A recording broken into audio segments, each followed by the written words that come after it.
This program is brought to you by Apply Mortgages.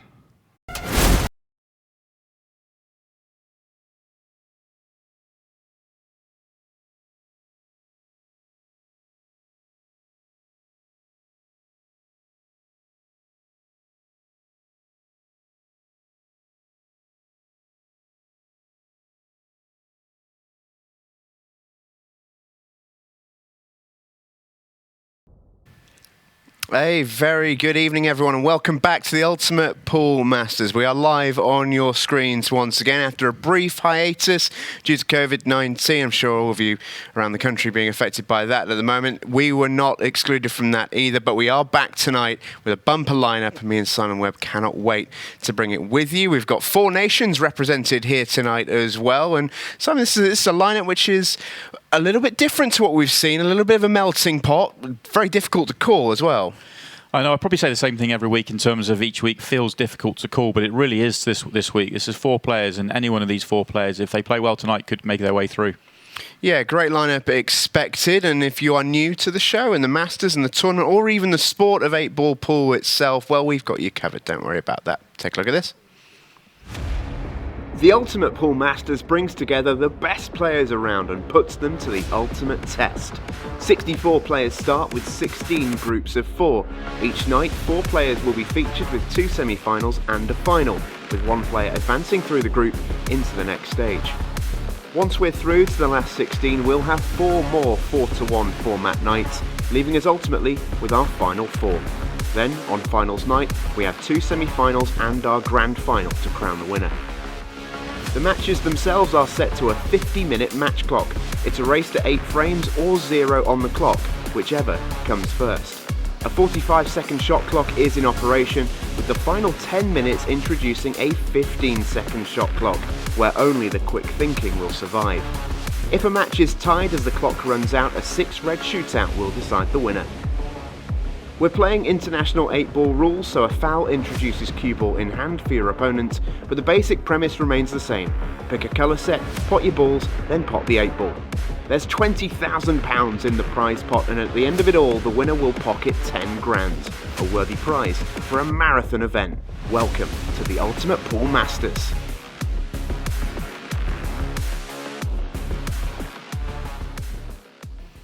Well, a great competition, and one that is really starting to heat up. We'll be getting into the second round of it, or the third round, I should say, the knockout stages in a little bit as well. That starts next week. Cannot wait to get going in that. But we still need to find out our Week 16 winner. And we've got 4 men here who are all determined to make it through to that last 16. It's an exclusive club. And first up, we've got an all-Irish sea battle. Will it be the man from England? Or will it be the man from Ireland who makes their way through to tonight's final?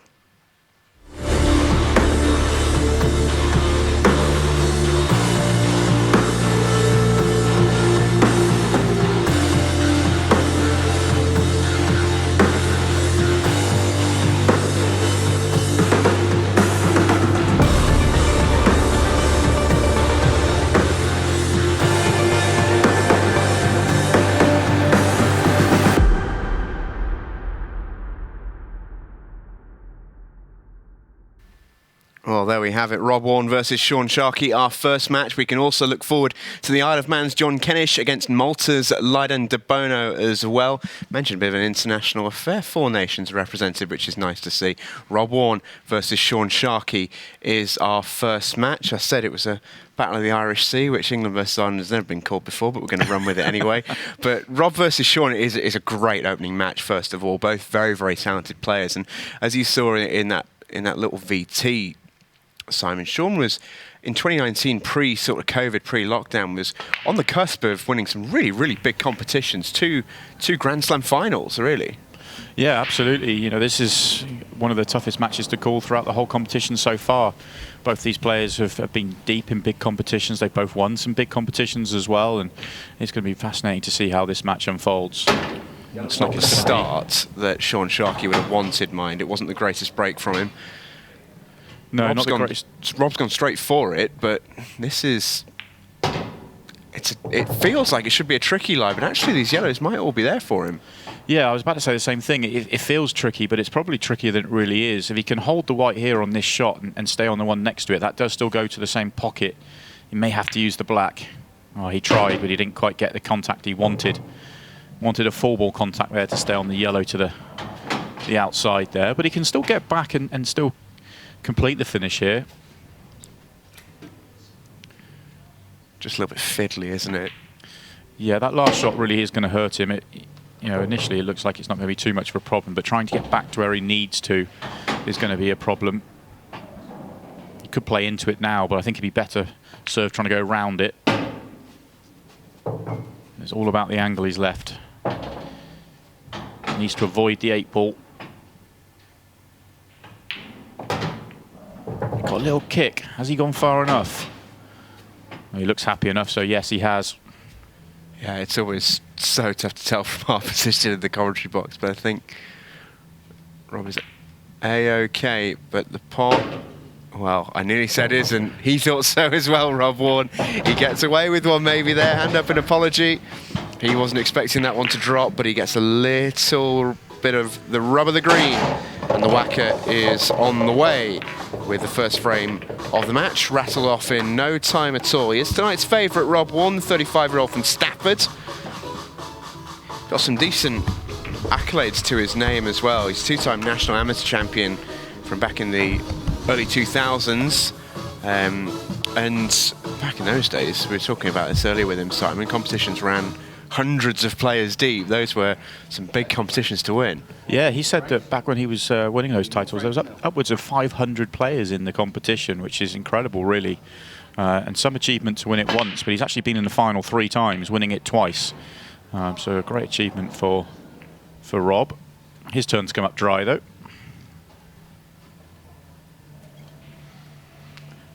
That last ball he missed, or it ended up dropping in the end of that first frame. From our camera angle, we thought there was no chance of that dropping. Just the pace allowed it to drop, and with this fairly new cloth on, just sliding in, he certainly thought he'd missed it, and I'm pretty sure Sean in his chair would have felt the same thing. Well, it looked from our camera view, didn't it? Yeah. I thought, it's no chance. Yeah. Slightly harder chance this time for Sean than it was for Rob. He's got that yellow and red in the triangle area that still need to be developed. I think even the 2 yellows on the right-hand side, he can't take one to open up the other. I think he needs a little developing shot there. So problems in a couple of areas.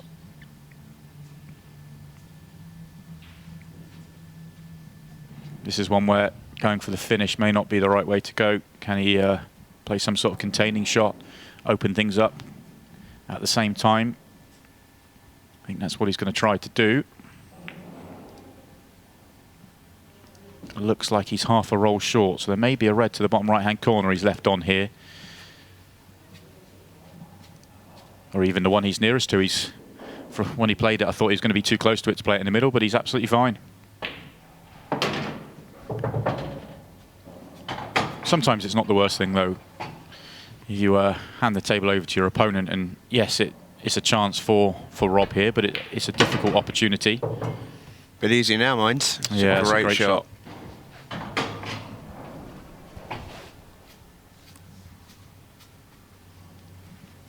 Had to play that with a fair bit of check side just to get the cannon. Now that he's got the cannon, everything goes, and that was me saying that it's a tricky opportunity. It's not so tricky now, that's for sure. Just that one positional shot up to the top of the table he needs to judge well. We saw Rob in our Champions League competition earlier on in 2021 and actually made the quarterfinals of that due to a withdrawal. Finished second in his group and got the call. But from what we saw in that Champions League competition, the matches that he played, just based on that competition alone, because I don't think this would be a fair assumption of him in general as a player, but in that competition I'd say he was quite streaky. He was either brilliant or he was very, very inconsistent. But he had runs where he was unstoppable, and he sort of did this. He almost dominates the table and just runs around, cleans them up and sits back in his chair. I think that's a fair call. Something that very aggressive players, it can happen to them. Oh, that's excellent. He left himself too straight on that ball at the top of the table, and Left himself very awkward on that ball, but Couple of brilliant shots, isn't it? It's very good. When he's in this sort of mood, Rob, he really can dominate, and it's an excellent start for him. Here's his opponent, Sharkey from Dunglow in Donegal. 30-year-old Irishman, as I mentioned, had a great run in 2019. 2 big-time competitions that he got to the final of. Lost in that European Championship final to Dylan Leary, I should say. And the 2-time Ulster champion as well. He is very proudly from Donegal, man of the hills, he tells me. And that is represented all over that jersey as well. When you look at that graphic there, COVID's come at the worst possible time for him, because he's in the form of his life going into the COVID and the sort of break in play that we've had.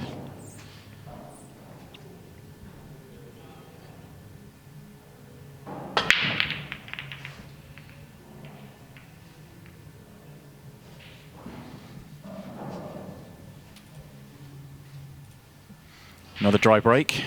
3 from 3 so far. Yeah, not a huge amount Sean can really do so far, and Robbers, well, treated the 45-second shot clock with a pretty short shrift so far. He's just played it as he sees it, just played his natural rhythm. Does have a ball to develop there on the left-hand side. Not sure if he was trying to just slightly nudge it there and be on it. He didn't play it with any sort of pace, so maybe he was just trying to play very precise onto it into the middle pocket, and if he has landed on it, then it's job done. This looks tight, though. Oh, he's done well. Unstoppable so far. Just think how big a pot that 8-ball was in frame 1, sliding down the cushion into the pocket off the chalk. Since then, he's not missed a beat and made everything, and made some very difficult shots in that time too. Yeah, he looks really up for it, doesn't he?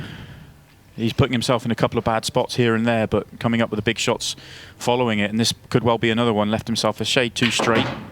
This time chooses to play with an awful lot of top left to try and get down the table. Looks like he's come up a shade short to me. Yeah, tough to tell. I think he can hit the red, but I don't think he can pot it. It looks a little bit too thin. I think he's on it straight away. Yeah, it's just too thin. Quite find the angle, but he was close. And eventually, the runaway train that is Rob Wharne is, well, finally ground to a halt. Yeah, good as effort as you can imagine. There, not possible. So now Sharkey with, you feel like, even in the early stages of this match, you feel like this is a fairly important visit to the table for him. Yeah, it's a clearance he knows he should make, really. Yes, there's a couple of balls, one on the cushion there, and I think there may be one on the left-hand side they might not quite have the full pocket for, but it's one that he really needs to get into this match. And if he's 2-1 here, I think he'll be sat in his chair fairly comfortable, because it's all been against him so far. Taking the opportunity to knock the ball out, knowing he'd be on a choice of balls, so good time to do it. And also be a bit of a nerve settler as well, because first time under the bright lights of the Ultimate Pool Masters, it does just help just to get that first frame over the line, doesn't it? Yeah, it seems like a bit of a cliche to say it, but it really does make a difference, even if you're used to playing out there. Just getting that first one on the board and first nice finish, nice get your cue arm going, it really can settle you down. Hasn't quite got hold of the cue ball yet. He's running down the table, probably has to come down and back up. He's judged that well. The only question mark for me is that left hand one of those two. Does it go to the corner pocket? I think the red might be in the way. If it does go, then it's simple.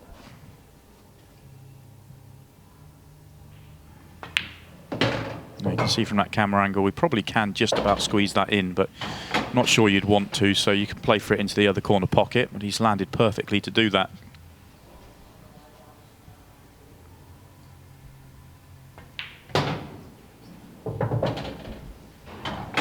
Yeah, going about his work well. So far, Sharkey. I was just going to say, if he's dead straight, then he's not going to get that close to the 8-ball here. If he's got a little bit of angle, he can punch this up and get close. Well, he is straight, so he's just going to have to leave himself a nervy black.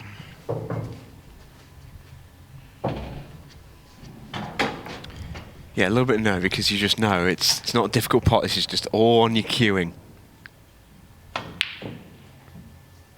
And as he flukes it, well, all on his queuing. It was found wanting, but he's got away with a massive one. That could be huge. That really could be huge. That was a bit of a snatch with a cue action. Didn't cue that one smoothly at all, and he's got away with it because that was the difference between being 3-0 down and 2-1. Yeah, he might as well give it a wry smile. I know Rob had his hand up after frame 1, but I feel like his was, well, not even in the same street as that for a little stroke of luck. Yeah, it's one thing to use all the pocket when you're potting one down the rail. It's another thing altogether to make an out-and-out fluke. But every frame counts, and he is now on the board. I think it just goes to show, doesn't it, that there was that sort of degree of nerves hanging about Sean, that he did want to get that first frame on the board. He was a bit anxious about that shot, because ordinarily, such a great cue artist, he's never in doubt that he makes that. It's a great break from Rob. It's one thing he does so well, is that there's a good reason they call him the whacker, because he hits them very, very hard. And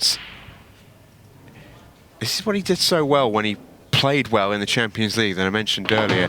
He'd give himself great chances through that break. And you can see from the first few frames already, he's not afraid to chase opportunities. And when they're flying in, a difficult man to beat. Yeah, and that is a fantastic break and a great opportunity he's given himself. And I agree with you. In the Champions League, he actually ran out 3 consecutive break dishes, which is a rare feat when you're alternate breaking Paul. But when he was playing Jimmy Croxton in his first stage match, Jimmy foul broke on his break in the middle of the 3 frames, and Rob took the break again and cleared up. So 3 consecutive break dishes takes some doing.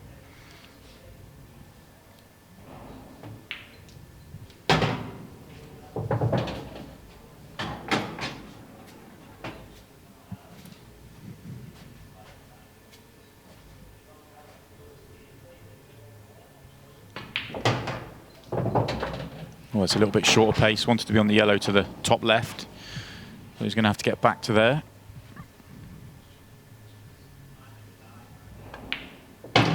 He's a shade short again. Just worried about overhitting that and going behind the red, so he's left it short. So this time he's going to be potting it, and he's going to have to play around with those reds. They could well get in the way for this 8-ball. Yeah, this is a minefield he's going to have to run through, because this cue ball is going to be running a little bit loose here. It looks like it's too thin to hold off one cushion. Looks like he'll run too far. So which way is he going to play this? 3 cushions, and he's not landed. That's the risk. Just shows that one simple positional shot that he finished a couple of rolls short on has led to him being absolutely nowhere on the 8-ball. He's got a little bit of time to figure it out. And if he can hit it fairly full in the face, he'll go close to potting it. But the issue he's got is to actually do that is almost impossible. This is going to have to go somewhere else. Off one cushion into the middle. Decent effort. Yeah, couldn't even play the double into the corner because he couldn't quite see enough of it, and the reds might have been in the way. So double into the middle, that's from that angle very, very tough. And actually it was a decent effort.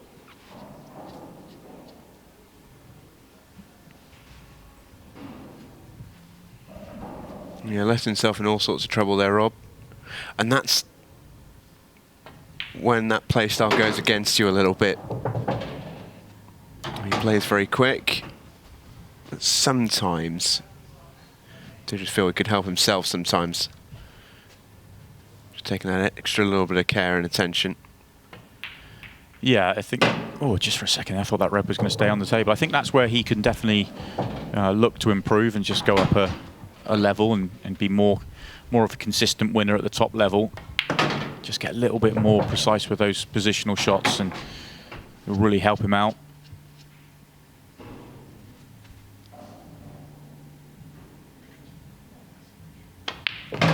Pretty sure this time Sean will be looking to leave himself a much simpler 8-ball.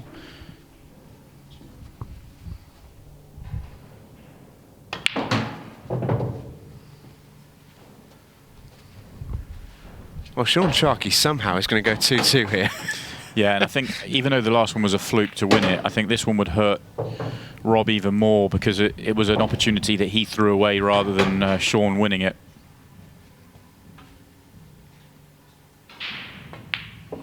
Yeah, never missing that one, was he? 2-2 we go. And this one is really back in the balance. Plenty of time left in it. This match is flying through, which is what we like to see. Well over half an hour remaining in this one. And it's Sean that will be breaking next as well, so he can get to really punish that mistake from Rob if he can find a ball, which he hasn't managed to yet, but if he can find a ball and see how he gets on with the first chance in a frame, because so far it's been all Rob and Sean's just been working off scraps at the end of frames. So there's no doubt that Sean's going to be the happier of the two players at this stage. Yeah, he's got to be, hasn't he? Got away with one.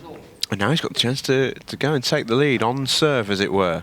And already switching from the cut break. First two haven't gone well for him. It's back to the front ball. Hasn't really got a hold of those. Is he going to break dry again? No. Just feel like that is the advantage of the front ball break. It's a little bit more forgiving if you do catch it a little bit poorly. If he caught a cut break that badly, it'd have been really off the cards. But even with a front ball, even if you catch it half ball as he did there, you still get a lot more action, don't you? Yeah, because you're hitting the break with so much more power that you're still going to get the balls moving, even with a missed strike like that. You can clearly see on our replay, he caught that front ball, half ball. The cue ball was flying around the table. Actually fortunate for it to be parked in the middle after a couple of kisses and actually making a last ball rolling. Although, having made the ball, it's still not the greatest opportunity. This little problem in the top right-hand corner needs some serious solving. Just the way he was lining things up, I wonder if he's thinking about a 3-ball plant here, but this is pretty high tariff, and when he plays this, he needs to make sure that the red he's playing comes out and doesn't get blocked off from those yellows, which could easily happen playing this sort of shot. Red onto yellow onto red. So open up the frame, good shot. And I think he'll take that. I think he'll take that all day. That was brilliant. Love the pace he's played that at. He played at a lovely pace to get the red to come away from the pocket. And it couldn't have come out any better for him as well. Didn't even block off any of the reds. He could easily block a red to the top left or to the top right, and everything stayed open for him. Yeah, that yellow just going to sit on the left rail has done him an absolute solid, hasn't it? Although similar to Rob in the previous frame, he's just not quite got his position correct a couple of balls out.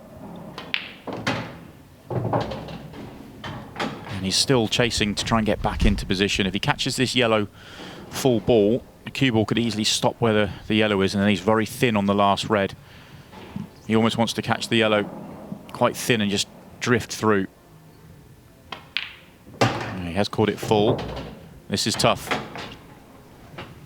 Yeah, this is about as thin as it gets. And that was all to do with the shot. After he breaks that great plant, it's just the next shot. He just needed that extra level of precision to be able to make the last 3 balls really, really simple.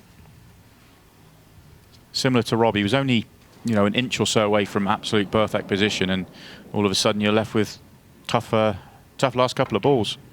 Oh, he's done well. Great shot. Yeah, he made that look a little easier than I thought it would be, actually. Just wonder if our lovely old reliable deceptive camera angle was doing a little bit of work there. I thought that would be a lot thinner, but he's worked that beautifully. That should be easy enough. And Sean Sharkey from 2-0 down goes 3-2 in front. By hook or by crook. Yeah, he's able to slide it off the near jaw. Yeah, he's also played that with a little bit of check side as well, just to keep that white going down the centre of the table off that cushion rather than drifting too far to the right-hand side and getting blocked off by the yellows. Excellent shot. But it was all about that 3-ball plant for me. That was absolutely brilliant. You could see him, he picked it out quite early. There was 2 balls in problems, And that 3-ball plant just opened everything up. Rob Wharne to break. Training 3 frames to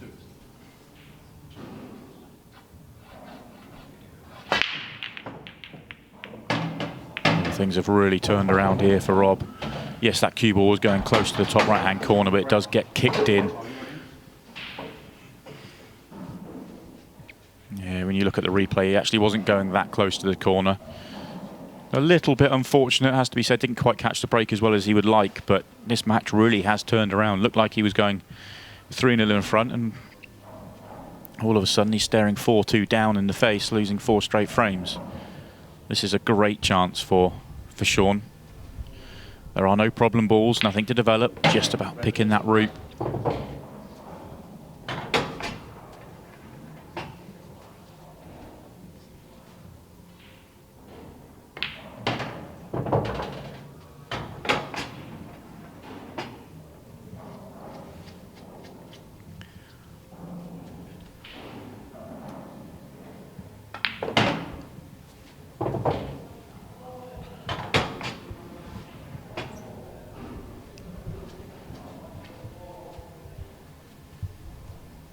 Worked these through nicely so far. Enough angle here just to come down the table. And you think this is probably the only shot that could really go wrong. If he lands nicely on the next ball, then it will be really simple for him. Needs to get fairly straight onto the next ball.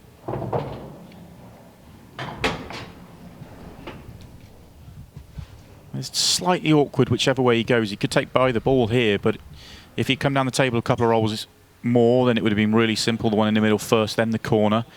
He hasn't quite got enough, or he's not quite straight enough on the one on the corner to come back. And if he tries to use the side cushion, then he could easily get into the yellow and make contact on the yellow. So this could easily go wrong. Yeah, he's a little bit of a halfway house here. A few more rolls down the table, and this is a super simple finish, but this needs a little bit of care and attention.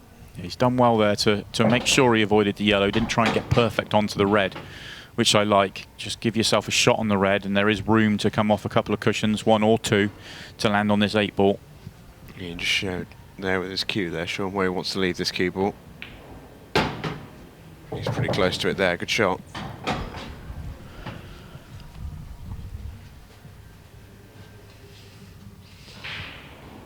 Shaun Sharkey to go 4-2 in front as we approach the halfway stage of this one. And he absolutely nails that 8-ball, no worries about that one. Shaun Sharkey goes 4-2 to the good. We're going to take our first break of the night. Do stay with us.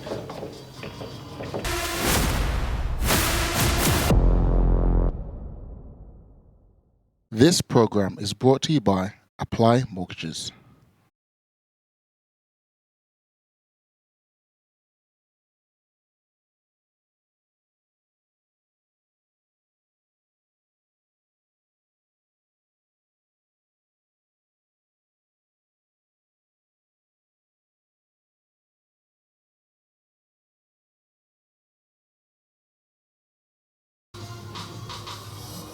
Frame 7.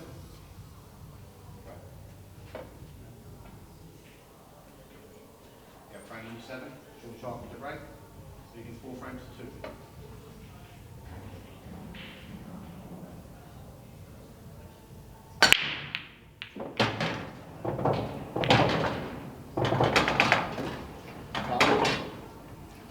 Hand behind the break line.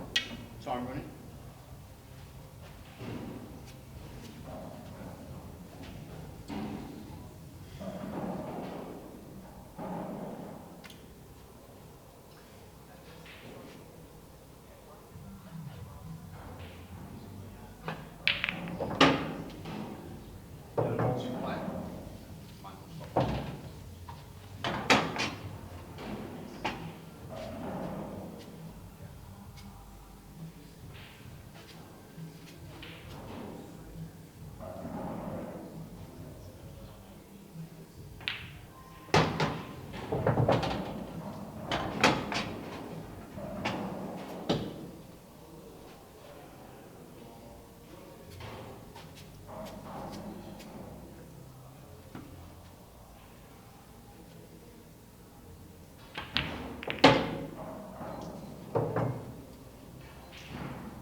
break.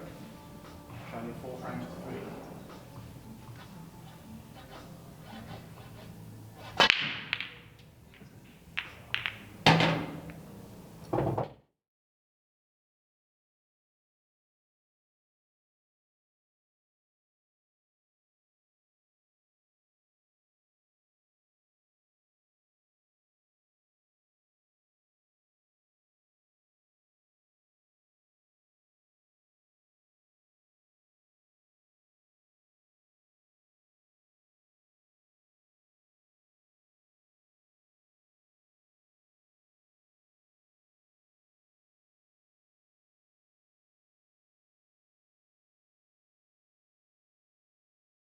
This program is brought to you by Apply Mortgages.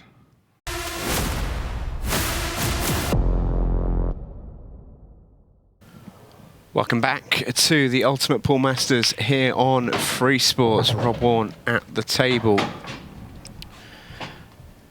We've missed a frame whilst we've been gone. And Rob Wharne is getting himself back into this reverse dish after Sean going in off on his own break. I just feel like the momentum in this match is just completely all over the place. Almost as if there's no momentum, it is just going to and fro. No real rhyme or reason, but Rob Wharne the beneficiary at the moment. Chance to go all square from 2 down to complete what Sean did to him about 20 minutes ago. Yeah, he's going to struggle to do that now, though. That shot did not work out as he wanted to. He wanted to open up the left-hand side and the right-hand side. Massive odds against here. This, not sure if he's going to try and take this on or just take the pocket. Well, he was just trying to take the pocket. So he's trying to play thin off the yellow, pot the red, and leave the yellow in front of the cue ball and almost play a snooker. Hasn't quite got that one right.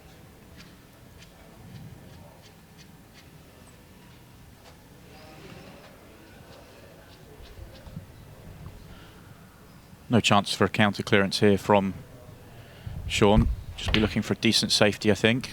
Oh, he's decided to go for it. He did. And he's a touch fortunate, actually. If that red has blocked the yellow, then he's got a little bit fortunate. John Kennish in the background there. Even so, he's still left Rob an opportunity to try and take on the skill shot. Doesn't make it on this occasion, but it's not a foul as it is in other rule sets. It is just a turn the table over. So there's big pressure on this shot from Sean. Oh, he's missed it by a long way as well. By a surprisingly long way.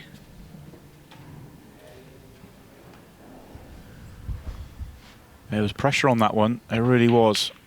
Especially, I think it's a frame where he feels he probably, once Rob hasn't cleared up first visit, it's a frame that I think Sean will feel he should have won.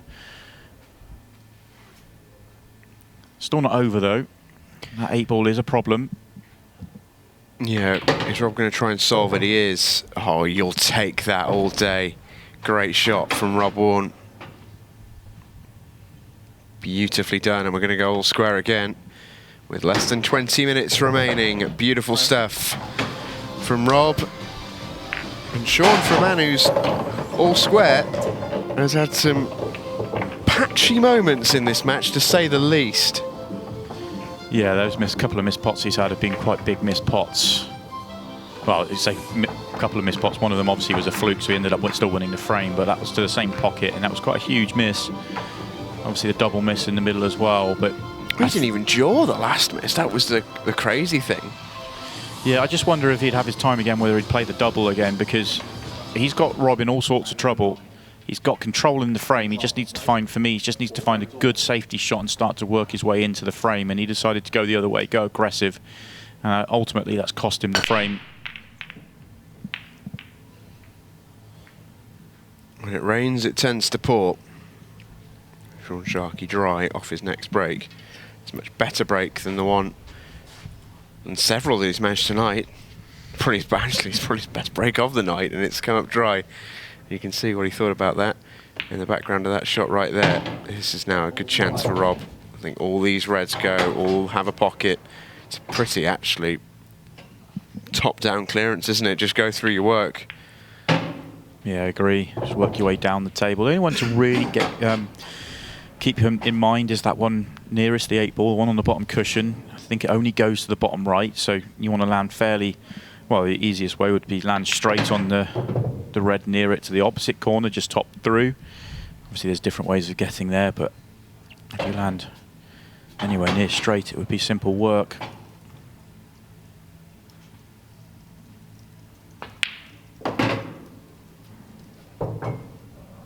You can see now, so he's got, ideally you want to be playing the one that he's nearest to as your second last ball rather than the one over the middle pocket. And it looks like the one over the middle pocket is just off straight the wrong way to get straight enough on that red to the bottom left corner. He's just dropped it in, hoping to be straight enough here, but I think the angle of this, the cue ball's getting very close to that red on the bottom cushion. Yeah, it certainly is. Oh, he's played the little cannon. That's a lovely shot. Really nicely played. Yeah, lovely little touch, wasn't it? Knew exactly what he was doing there as well. Yeah, could easily have gone wrong. He gets a full ball contact there. He's absolutely nowhere. So that was delightfully played.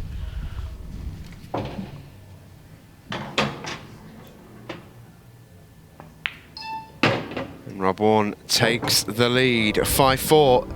He leads. It's all change. As we remind ourselves of the Masters draw so far.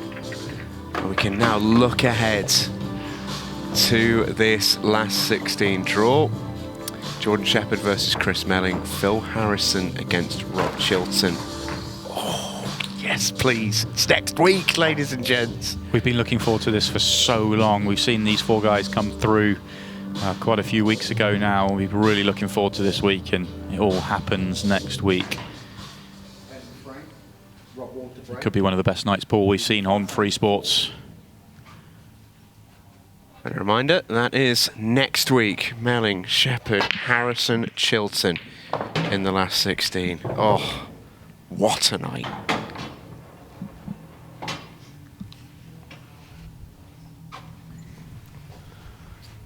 You see a reaction there from Rob Wharne. The luck has turned a fraction. This time he gets very fortunate with his break. Cue ball could easily have been kicked in off to the corner. There could have gone in straight. As it happens, he makes a ball and he stays on the table.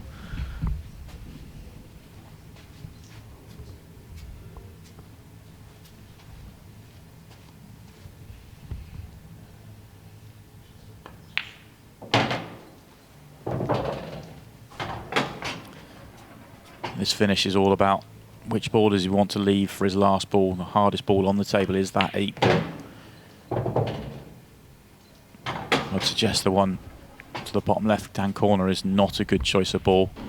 Hard to land above that 8 ball to the bottom left corner, which would be the easiest pocket to play it. So for me, I'd want to come down the table, get rid of that yellow, and possibly leave the one right in the middle of the table as your last ball. Might not be able to do that from the angle he has now.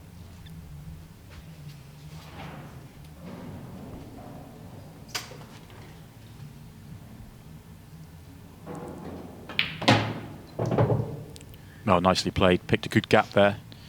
I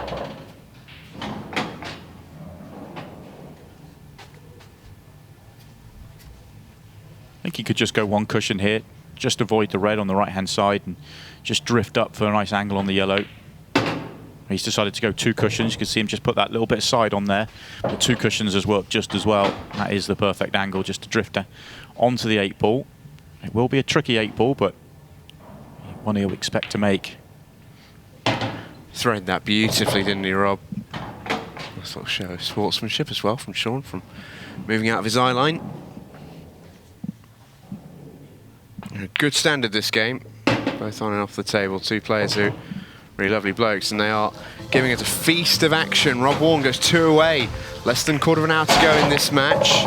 2 frames then would seal it for Rob Wharne. As we take a look at our second quarter of the draw, this will be our last 16 in a couple of weeks. Carl Sutton against Sam Bircher. Josh Kane versus the Destroyer, Declan Brennan. That's in a fortnight. Another brilliant week to look forward to. Slightly different ways, players at slightly different ends of their career, but it's going to be just as exciting. And that match between Josh and Declan, I'm very excited to see how that one plays out. Yeah, that makes 2 of us. Carl Sutton as well on a real roll at the minute, you feel. He was really, really impressive in his week here in Newcastle under Lyme. It's been a common theme, actually. I feel like the standard of this event's been so high that every player that's made it through has had to come through and play some really good pool to make it through. No one's got there, without having to play some of their best stuff. Yeah, there's perhaps, if you were... Oh, Sean's got away with one there. Not once, not twice, not 3 times. It's amazing. That's incredible. He's made a ball. He's somehow not made the white. 1, 2, 3. Unbelievable. I can't believe that stayed on the table. But what I was just about to say, Simon, was there's maybe a few names. If you're looking maybe at the start of the draw, that's a lovely shot from Sean. If you look at the names at the start of the draw, you might have started to pick your fantasy last 16. There's maybe a few names in that draw at the minute that you might not have expected to be there. But if they are there, it means they've played unbelievably well. There's been no one that's qualified through who's not either had to graft incredibly hard past a very difficult group or had to play just sensational pool. Or a combination of the two. We've seen a couple of players who started slowly, had to really work their way into the night, and then when they needed to, when the crunch moments come, they played their some just brilliant pool to make their way through. Good response here from Sean. That wasn't an easy couple of shots that he's had to get to this position, but now that he has, this is a delicate shot into the right-hand middle pocket, and he might have to leave the cue ball fairly close to the cushion. But I like that, just accepting the fact you're going to be awkward on the next shot and just dropping it in, giving yourself every opportunity. He thought he'd missed that. He thought he'd missed that. Arms threw up in the air straight away. He's actually a little bit fortunate on 2 fronts. He's fortunate enough that the cue ball stopped. Yeah, I don't know. I think there's some force field in that bottom left corner. Both him and Rob have got away with one. He did not think this had gone. That's the other draw as well. But that was much more like it from Sean Sharkey. Just raising that level a little bit in that clearance.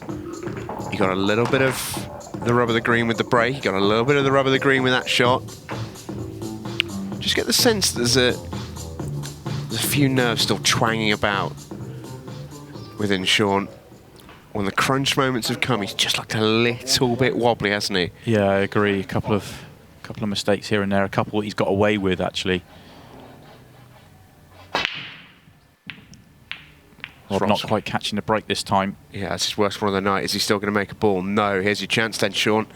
This to square things up heading into the final 10 minutes. This match is on a knife edge. Rob didn't get a hold of that pack at all. Bit of a dead pack really for him, but he's hit it hard enough to open it up enough. This is a good chance for Sean if he can get going.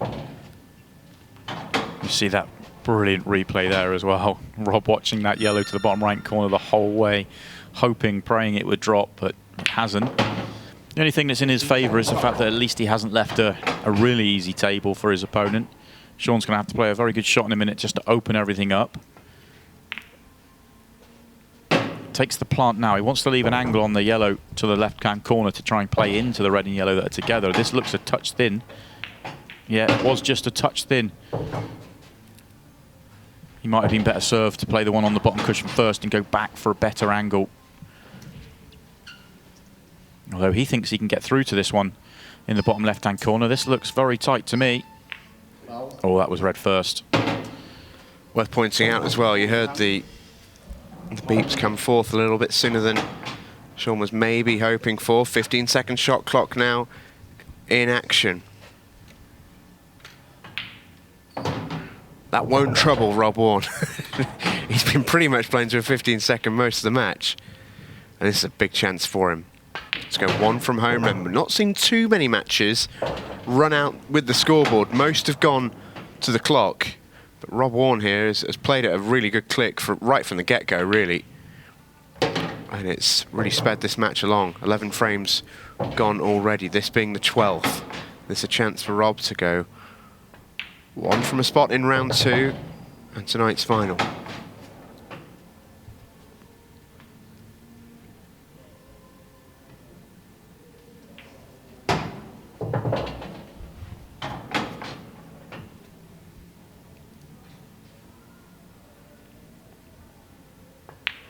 That last foul from Sean's going to really hurt him as well. You almost get the sense that he really wanted that to go rather than knowing it was really on.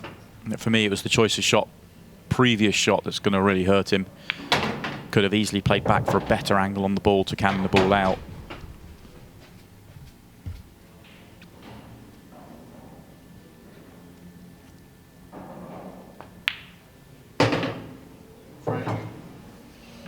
Well then, Rob Wharne is on the hill. He is almost there. Sean Sharkey needs to summon something in this break. 7:46 remaining, just has a little watch of it. This was the turning point in the last frame. Had to go for it.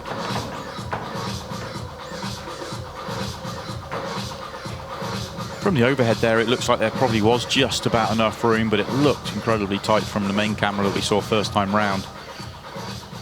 But it was the missed cannon for me when he was trying to knock it out, but that's gone now. He needs to focus on what's ahead of him. It is his break, and his break's been very hot and cold tonight, but when he has made a ball off the break, he has dished it afterwards. So first thing he needs to do is find a ball, give himself that chance. And he doesn't want it to be the cue ball. Wouldn't have minded it being the 8 ball though. In the end, both get in the way of each other. That could have been so much better and so much worse. For a second there, I thought the cue ball was going to go in and closely followed by the 8 ball, but they've kept each other out in the end. Been the worst way to lose a match, Oh, wouldn't it? yeah. Great opening pot from Rob. Sean again, very magnanimous in his chair. He's... Oh, that's not reaching. And it's a foul to boot as well. Now then, Sean Sharkey has all of a sudden got a life. He has, but this is tough. This is a really horrible little table he's got to go at, and he hasn't landed on the first shot. I just wonder if Rob got the yips a little bit there on that shot. He was a long, long way short. I think he just accelerated on it. There was no need to be, cut it that fine. He didn't need to leave it. He wasn't trying to die the cue ball or anything like that. He just completely misjudged it. This is a difficult clearance for Sean, but... Well, that's a fantastic pot. He's chasing here. He's in full He's chasing in a major way. He's going to have to play a few more. I don't think he'll mind that. He's got... That red to the bottom left is the biggest problem. He's still on with the break, but he is just looking for just a pot at any juncture, really. All formula has gone out the window at this stage. He could move it, or he could play the double. I was about to say I think the double's the better value, but that's come out perfectly for him. I couldn't see it coming out enough to leave him on it, but it has. Oh, the fact that Sean Sharkey is still in this match is remarkable, but he's going to take his hit a little bit further. He's going to have to swerve it. Oh, would you believe it? After all that, he leaves himself short on the final ball, and that should do it for Rob Wharne.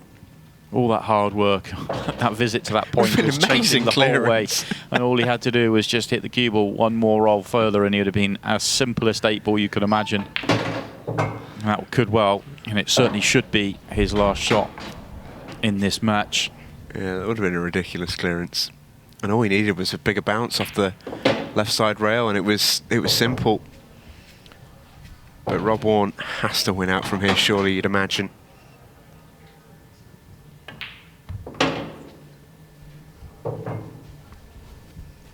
The 8 ball's still tricky, not guaranteed to be perfect on it as well.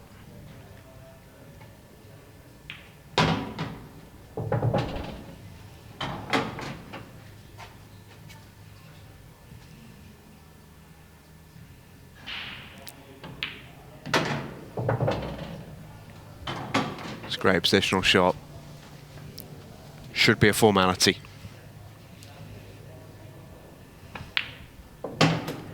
And Rob Wharne secures his place in the next round. He'll be in tonight's final. A really, really good performance from him. Better player throughout for me. And he gets over a tricky first round match in Sharkey. There was some patches of brilliance, there were some patches where you wondered what on earth was happening in that match. But in the end, the Whacker has won through. 8 frames to 5, he gets things done with about 5 minutes left on the match clock as well. Decent work from Wharne so far. Yeah, very impressed there with Rob, and I'm more impressed with the fact that he got off to that great start and really took it to Sean and then made a mistake and allowed Sean back into the match, and Sean actually raced a couple of frames in front, but Rob didn't go anywhere. He held his nerve, he stayed in there, and actually once he got the opportunities, he took out quite a few good clearances on the trot, and actually the whole match was a really high standard. There was a couple of mistakes on both sides of the table for me. Sean made a couple more, which is probably why he ended up losing the match, but quite a lot of finishes from the break in the match, and Rob went through. Yeah, thoroughly enjoyed that one. We've still got plenty more to come tonight as well. Rob awaits the winner of our next match, and that one should be a banger as John Kennish takes on Lyden Debono. That is next.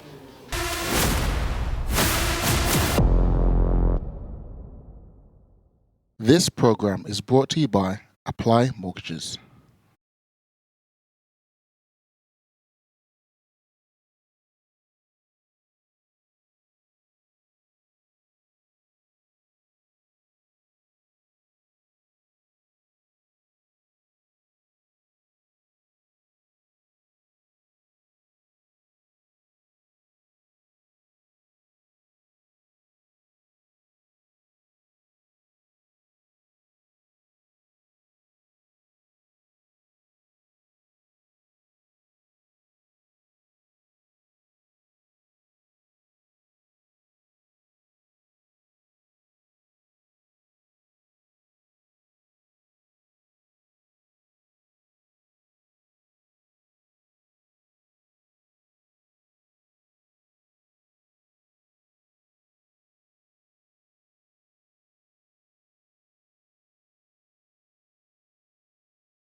This program is brought to you by Apply Mortgages.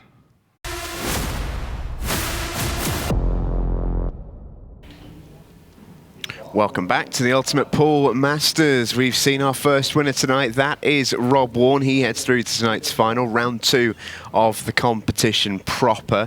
Terrific win for Rob, and he'll be really pleased with that one. A great boost of his confidence heading into tonight's final.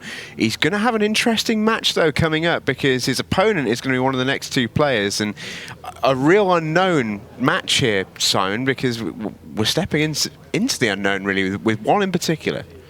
Yeah, I think it's going to be another fascinating match. There's another match that's going to be really, really tough to call.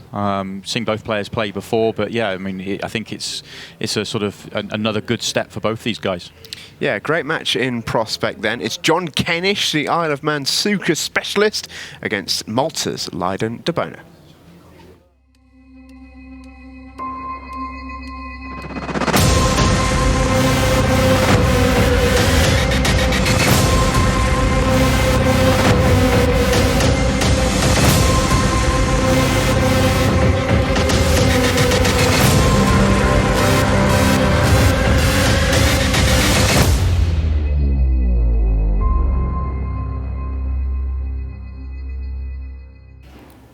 Well, a great match in prospect. You see there some of the accolades won, in particular by Lyden, a terrific young player, still just 27. Feels like he's been around a long time, doesn't it, Simon? He's been well known on the circuit for a long time, and has been winning a lot of matches against top players for a long time too. Yeah, some of the titles he's won, especially in Malta, there's such a strength and depth over there, such a passion for the game over there, and he really is a young man that's got a huge passion for the game. He's always on the table, always practicing, and I've seen him play plenty of matches. I've actually had practice sessions against him. I know how well he can play, and I hope he can sort of show us some of that tonight on the table, because he can be a real handful, not just tonight, but going further ahead in the tournament and future tournaments. Well, let's head into the arena. It's almost time to go. John Kennish on the left there. There is Lyden on the right. 2 men very, very happy to be here. And for John, who mentioned a bit of a snooker specialist, it's not even probably his number 3 sport, 8-ball pool. He's an expert bowls player. The man for the Isle of Man too has competed over on these shores at a very high level in bowls too. I think that almost takes some pressure off. He comes here almost on a bit of a, in a much more relaxed fashion. Could just go out there. He is a great cueist. He's a great snooker player, and he can really play this game at an incredibly high level. But there's sort of less pressure on him in a way. What a first break from Lyden that is. Absolutely parked the cue ball in the centre spot. Beautiful connection. Good split. Yeah, what a start. First opportunity to Lyden. There's a pretty decent split as well to go at. No real problems to work out. He's taken on the harder first pot. He really wants to take reds. Red balls in play. Decent opening pot that. Good control as well. A bit of a statement opening pot there, I feel, as well. No, not even a whisper of a little bit of nerves or jitters, was there? No, and that is something that sort of stands out when you watch Lyden play. He's a very confident man. A lot of belief in his own ability. He's not going to shy away from a big shot. If he feels the reds are the right way to go, he'll take on that big first pot rather than taking the easy option. Especially first frame of match. A lot of players may well have gone yellows there just to try and get themselves into the match, get themselves going, but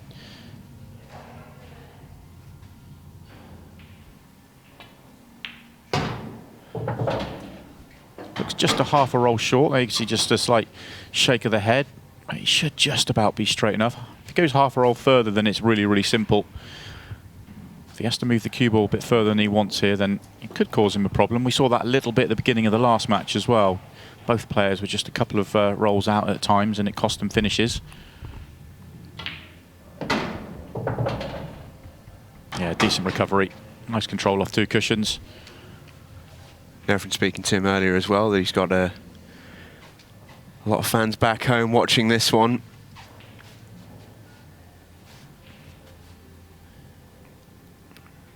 Definition of international 8-ball tonight. 4 countries represented. What we love to see. Yeah, the passion for pool in Malta is absolutely brilliant. Really yeah, I'm right is. in thinking you've been over there to play a bit, haven't you? Yeah, it's one of the best atmospheres I've played Paul in, playing over in Malta. Well, a great start for Lyden Debono. No danger whatsoever. A break dish to kick us off. And some real high quality shots played there as well. Saw in his promo video, the man from San Juan, that he's the 2018 World Doubles Champion. And he is the two-time national champion in his home country as well. Still so young in the game. 27 is no age in 8-ball pool. He's got a long, long career ahead of him. And he will hope a very successful career ahead of him as well, because the ability's there, isn't it? Yeah, there's no doubt there's an awful lot of talent there, but that graphic there doesn't really do justice to quite the number of titles he's won. It's not just that he's been a very good player for a long time over in Malta. There's some of the titles he's won, the number of youth titles coming through the ranks that he won is quite impressive. Split-wise, is a great first hit from John Kennish. Bad news is, though, he screwed the cue ball straight into the top corner. And he might just have to sit and take his medicine for another frame hit, because he's caught them beautifully, split them wide open. Would have had a great first chance, but not to be. And he could find his next shot coming at 3-0 down the way Lyden started. This is not the easiest take on, but that first shot will help him. That's a terrific first shot as well. Exactly what he wanted to do. Free that red, but also land on that red in the middle. And he is good to go now for this second visit to the table. Look sharp.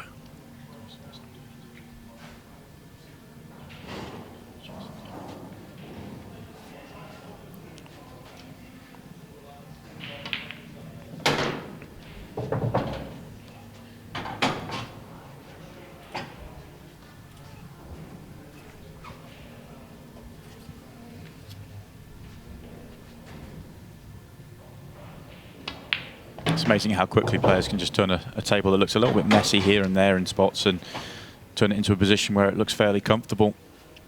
Yeah, it generally tends to be the sign of a very, very good player as well. He's given a lot of attention to the angle he's leaving from transitioning from the top end of the table to the bottom end of the table, and I think that's good to see, because it's always the shot that I think quite often gets overlooked. It's the shot, and when you've got an open table like this, if you are moving the cue ball a distance, then that's the shot that can go wrong. He's a bundle of energy out there, isn't he, Lyden? He really does, to use the old football parlance, kick every ball. Every positional shot he's analysing, he's over-analysing, he's going back and forth. Never looks quite settled or happy until he gets down on the next shot, and he's absolutely fine. Yeah, I think that's something to watch out for as we go into the last 10 minutes of the match, is how's he going to cope with that shorter shot clock, something I'm sure he won't have experienced, certainly not that short before.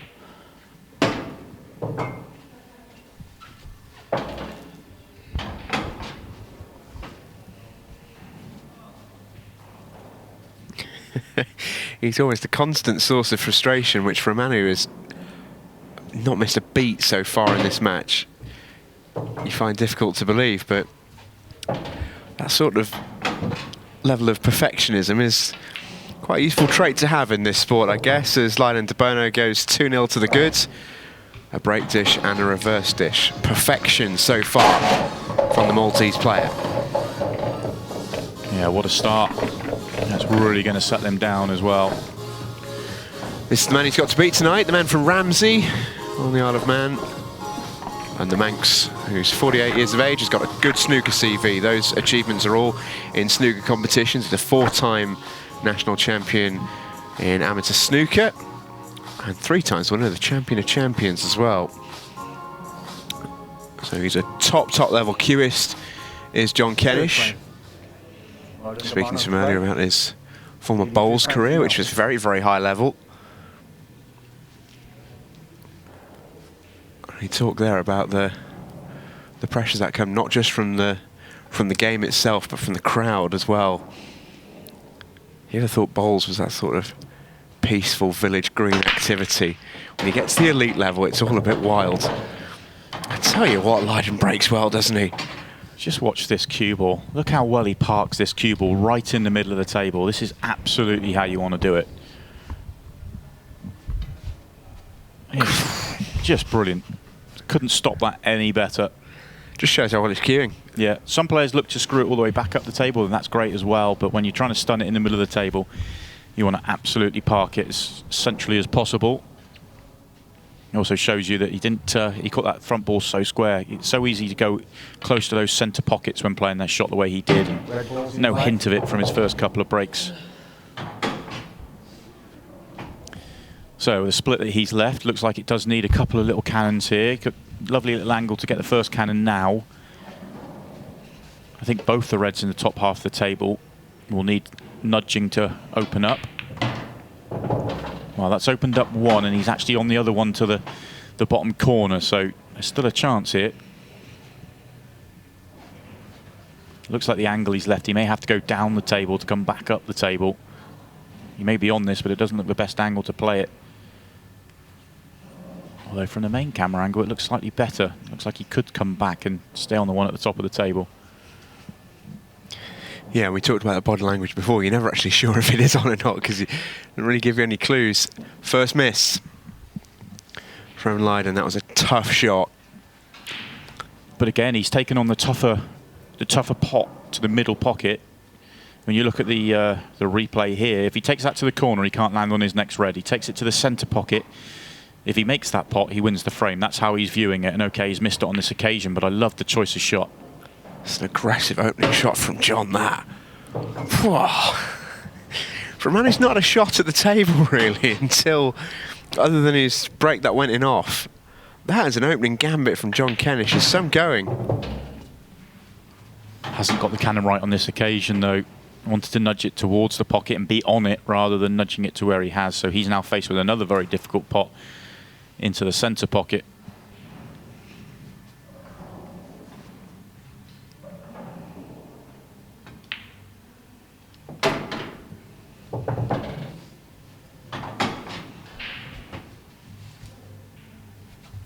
Excellent pot to the centre, but he's still working very hard here. Yeah, it's a tough finish this, isn't it? May have to take this one to the bottom right-hand corner. Once the bottom right-hand corner, if he can make it, it makes the work on the next two a little bit easier. The easier pot from where he is the one to the bottom left corner, but I don't think it gives him the position he needs.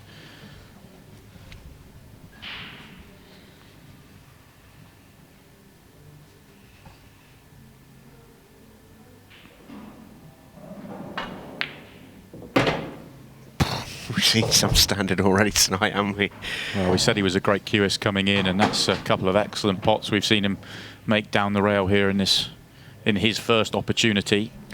I think what the most impressive thing is this is John's first visit to the table properly. He's made 2 or 3 really, really difficult shots. Look really routine. And it's not just that, it's the fact that he's 2-0 down as well. That scoreboard pressure mounts very quickly. Oh, is he snooking himself though? Oh, no. He was trying to get that little contact on the red and he's just got into it too much. We talk about it every single week. This cloth is incredibly reactive. And he's got into it too much because of it.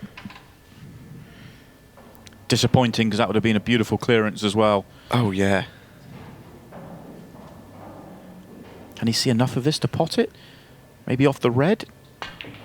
No, he's trying to pull it direct and he's overcut it. Incredible.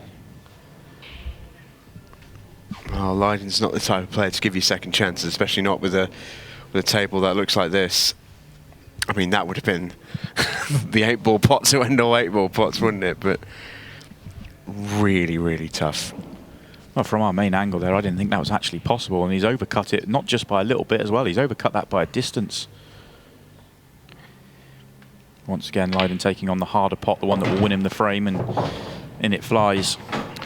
Got a feel a bit for John there, because he came to the table with a really difficult set of balls, 2-0 down, only one visit prior, and he'd gone off the cue ball, off his break. And he looked absolutely mustard on his visit. 2 or 3 brilliant pots. And he's, what, a centimetre of tables worth a line off being perfect. That's all it takes. Yeah, you don't need to be out by much, but you can cause all sorts of problems. for yourself.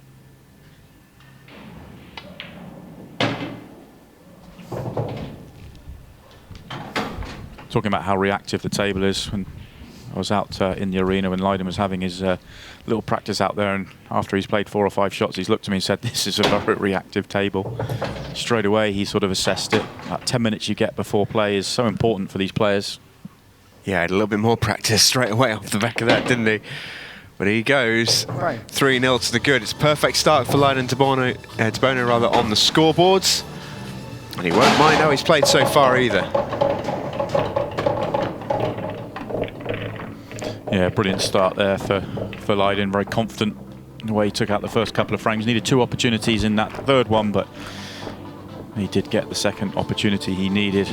Difficult for John to take because he's actually played a really good frame there, barring 1 positional shot.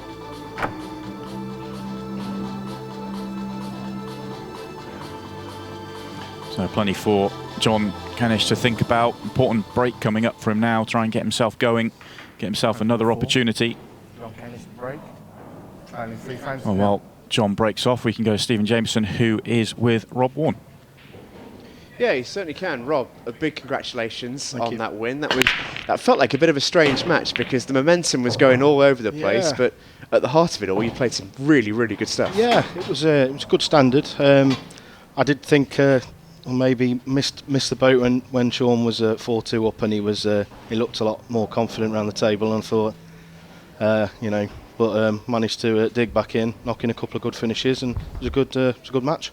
You were a player who played 2 rounds in the Champions League in our previous competition. How much have you enjoyed the chance to come back? I know you've been itching to get back in. Week 16 of the competition, you're back in it. How exciting? Yeah, it's fantastic. Really looking forward to playing in it, really, and it's nice to be back in the tournaments again. And you've got your opponent out there at the moment, whoever one it might be. Both of them look pretty sharp, don't they? You're going to have it tough either way. How much are you looking forward to tonight's final? Yeah, really looking forward to it. Just hope I can play if I play like I did in the first game, I'll be more than happy. Best of luck. Thank you very much. Back to you, Si.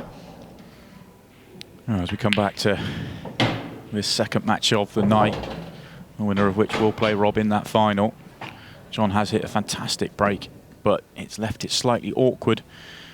And he chased a finish in the last frame and all but got there. Needs to do the same thing here and try and complete the job. I think that's the thing in these matches. Yes, it's a race to 8 and it is a timed match, but you're 3-0 down, which isn't a great place to be, of course, but there is still time to turn it around. Just have to focus on that next opportunity. 2 at the top of the table are no problem at all, so it's the angle he leaves on the second one at the top of the table. How can he land on his next red? And that little cluster of 3 with the 8 ball in the middle are a bit of a problem.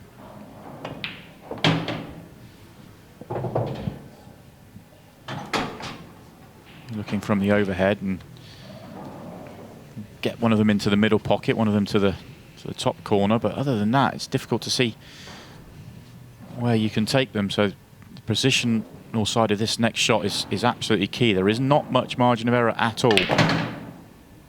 Oh, this looks brilliant. Oh, it's just going to pull up.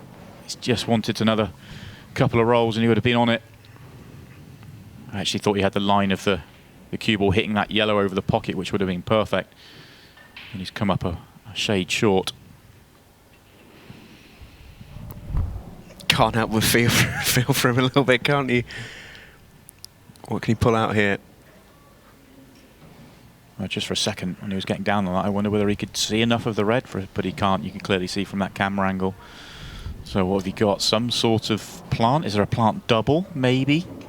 I think the plant into the left centre's not really on. It's way too thin and off angle from where he is. So plant double would be outrageous. It's just the safety shot, which, okay, I can make a case for it if he gets it safe. But even if he did get that shot right and he hasn't, he wanted the cue ball to finish a lot closer to the yellow. He's not going to get an opportunity off it. So sometimes you put yourself into such a position where you have to go for something outrageous. Well, I wasn't expecting that, but Lyden there has got away with one.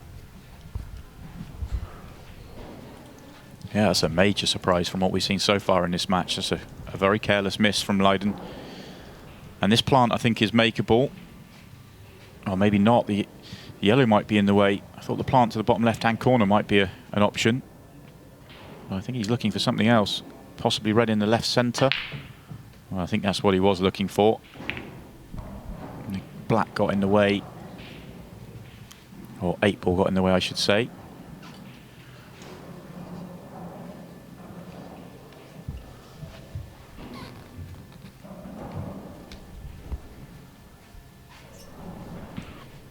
Well, Lyden with a really rare miss pot, which almost opened the door back up for John in this frame. He should be back in cruise control here.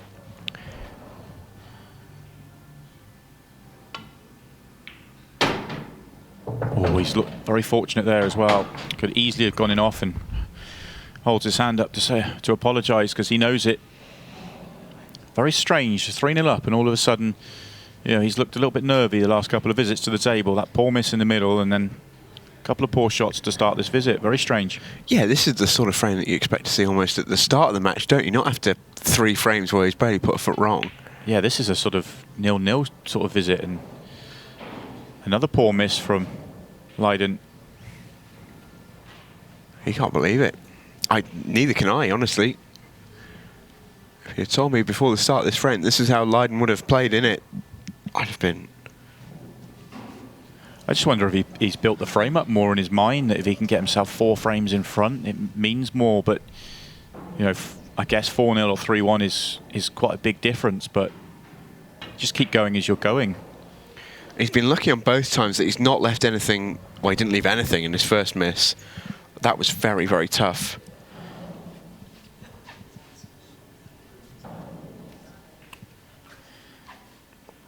Because of where the yellow's gone from that last miss from Lyden and the way he's been nervy in this frame so far, I think he's going to end up with a very nervy shot down the rail at some point. He could play for it to double if he wants to, and he may well decide to because of how nervy he's played this frame. And that's a poor shot again. He hasn't landed where he wants to.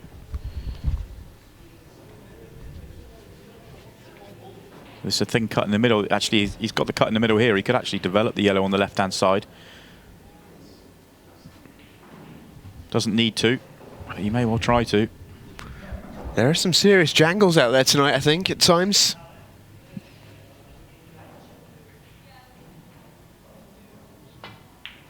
He has tried to move it, and he's played that well. Yeah, much more like it. The only problem he's going to have is he's going to have a difficult positional shot onto his 8-ball now. Take the one to the top right corner now. You're going to leave yourself just off straight, probably just off straight the wrong way.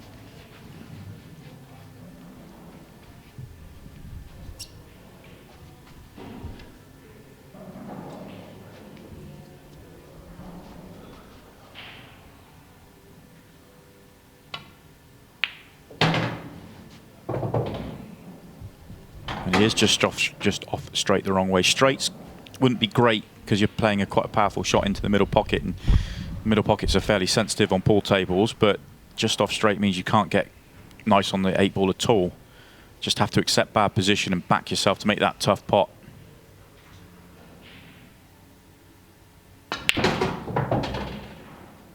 He's tried to get perfect and he's not going to land. Oh, he's been very fortunate again. Well, Lyden Debono has been very, very good in this match. Not particularly in this frame, but in the 3 frames previous, he was brilliant. What he has got a couple of times is the rub of the green too. Oh, well. I don't know what's happened to him in this frame, Simon, but something is not right for Lyden Debono. A few really, really almost bizarre misses, really. He's got away with a couple, but he will not get away with that. John Kennish can come in and punish. And if he hasn't been rewarded with a simple finish after the previous misses, this is about as simple as it gets. I must say, I think this is a little bit of justice for John as well. Deserved something out of these first 4 frames for how he's played. He's finally got it. 28 minutes on the watch. It's 3-1. It's one of the strangest frames off ball I think we've seen so far in this year's competition. It really is, and I completely agree with you. I think if this was the first frame of the night, we'd be talking about how, you know, Lyden just needs to get into the match and settle down, you know, and he's a little bit nervy. But it's so surprising to see this happen from 3-0 up, and not just 3-0 up, the way he played to go 3-0 up. He looked so good, especially in those first 2 frames, taking them both for clearances from the break. We saw how well he broke Frame 5. in frames 1 and frames 3. Leading 3 frames to 1. It's a bit of a test. How much has his game deserted him? Can he hit the perfect break again? He's already hit 2 unbelievably good breaks.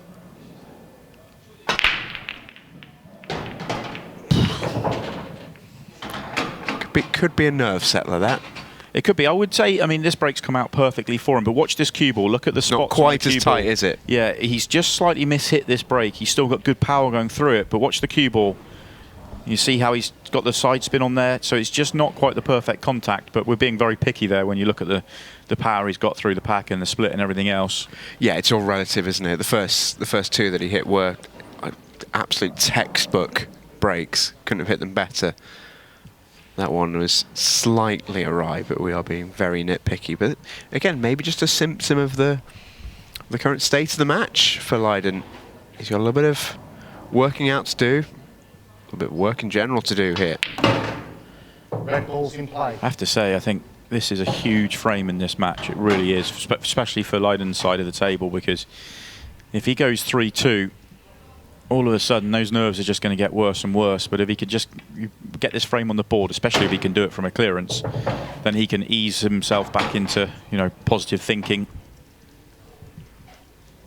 This isn't going to be an easy finish, though. They're all sort of blocking each other at the top of the table. 8-ball's not nice as well. Yellow's in the way for the double. Yellow's in the way for the corner. And that's if he can get that far. So I don't think that was oh, it was an attempted pot. I was just wondering if he was taking the pocket. He played it so slowly. Played the weight actually really, really well. He's nicely on this one in the middle. If this had been the 3rd frame of the match, or the 4th rather, when he was coming into it 3-0 down, you'd sort of expect him to take it out. But with the way that 4th frame went, I think you're right. It really does feel like a big frame, this. Look at that camera angle. You can see the way he played that previous shot, just absolutely dead weight, to the point where I didn't even know. I was questioning whether he even took the pot on. It was so dead weight into the pocket. Left him the perfect angle into the middle pocket. That was lovely little control. Still got the problem of how does he get a shot on the 8-ball. Doesn't really have a pocket anywhere. And he's not going to leave himself an angle to do anything in terms of moving it, I don't think. Yeah, he was just having a little look there, wasn't he, at that yellow. I just wonder if he can manufacture anything to try and move that. But, I mean, you look at it from here. I mean, if he takes the red to the top right, the cue ball's going to go very close to that yellow on towards the top left. And if he contacts that, then he's going to get nowhere onto the 8-ball. But even if he avoids the yellow, he's going to be coming down the middle of the table, almost towards the triangle area. You're not going anywhere near the 8-ball. And as we've already said, the 8-ball doesn't double. I wonder, you know, the way he's looking at the top of the table there, I wonder if he's thinking about trying to leave the cue ball in the top left-hand corner, dead weight this in, dead weight this in, and then he was looking at some sort of cut to the bottom right-hand corner, but the cue ball's come too far across the table. So now he's thinking about playing it off the yellow, I think. I mean, this would be magic if he can play, if he can make this.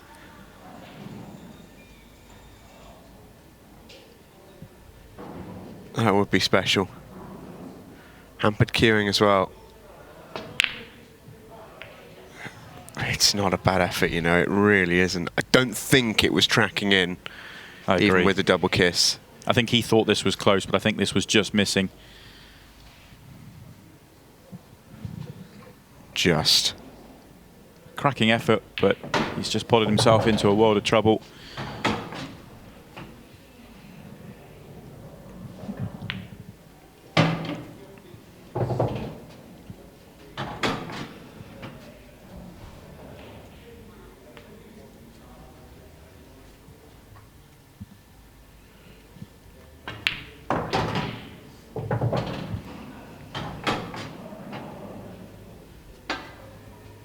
No work to be done here for John, just got to hold yourself together, but he knows how important this visit to the table is as well. One thing you would say with the way John's approached this match, even though he's faced, relatively at least, a fair amount of adversity in it, is he's remained stoic throughout. Really keeps his cards close to his chest. You feel like he's always got a chance. Just already in these first 4 frames, you feel like at times Lyden can beat himself as well. Yeah, I agree with that. This is a match that's hanging beautifully in the balance. Don't you dare go anywhere. This one finishes when we return.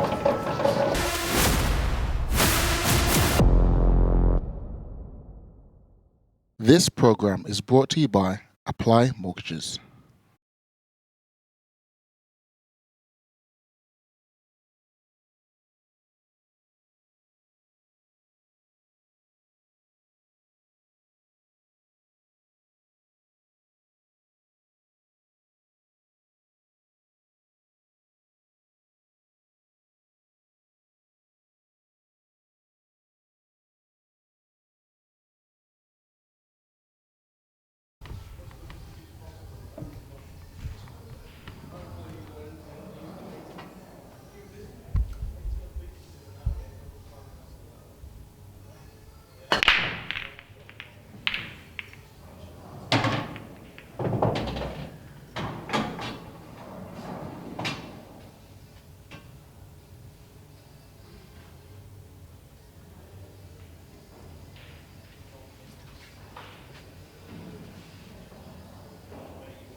Red ball's in play.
This program is brought to you by Apply Mortgages.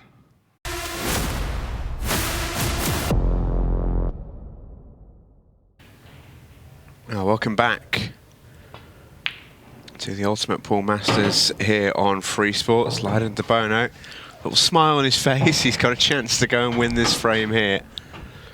He didn't have first chance in this frame. We'll show you what happened in a moment. But this is a good opportunity for Lyden, and he takes it 4-2. But he got a little bit of a stroke of fortune because he didn't have the first opportunity. This is John Kennish at the table.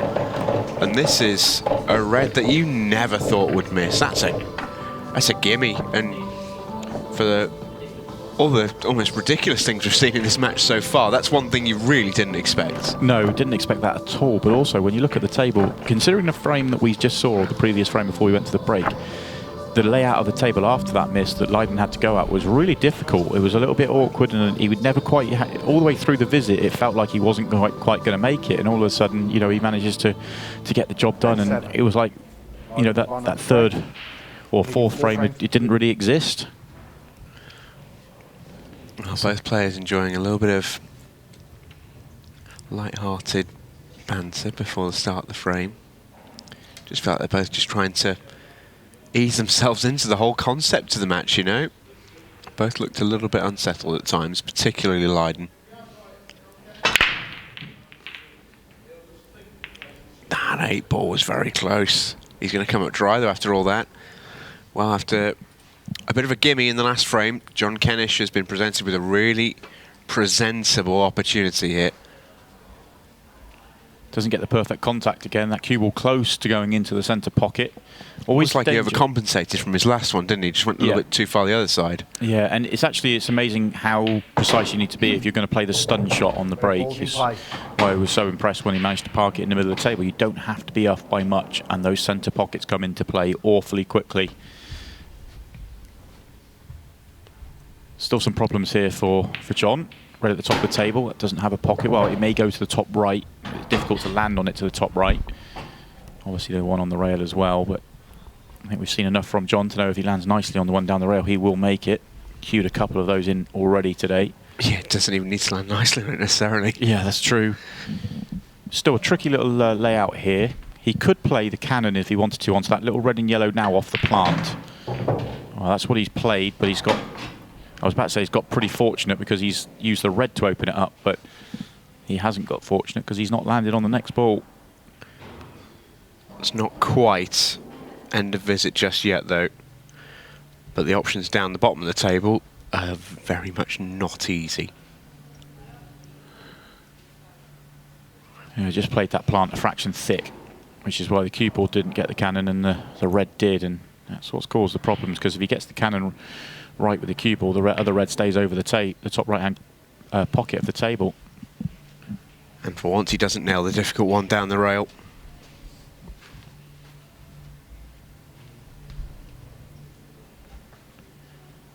Hit the cushion quite early. Still thought it might have a chance to drop. We've seen a couple drop when they've hit the cushion early with a brand new cloth on the table.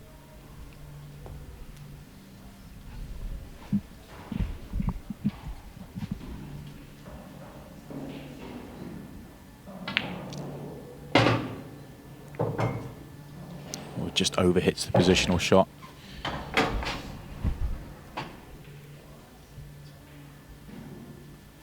The three at the top of the table are actually really awkward. I'm not sure if the one on the left-hand side goes to the top left-hand corner. Or maybe it does because of the position he's just played there. Don't think he was trying to take the pocket. I think he was playing the pot, but playing it dead weight. I'll probably give him the benefit of the doubt, though.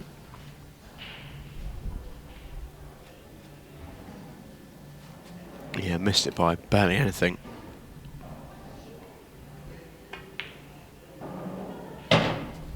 Chance here, though, for John. It looks tricky, it looks awkward, but take the red to the bottom left and screw across the table and just catch that red. Properly cushion first and then into the red, pot the yellow, and you can continue the visit. He may be just a fraction too thin for that shot. Another roll on the cue ball, and it would have been a fairly simple shot for a player of John's ability.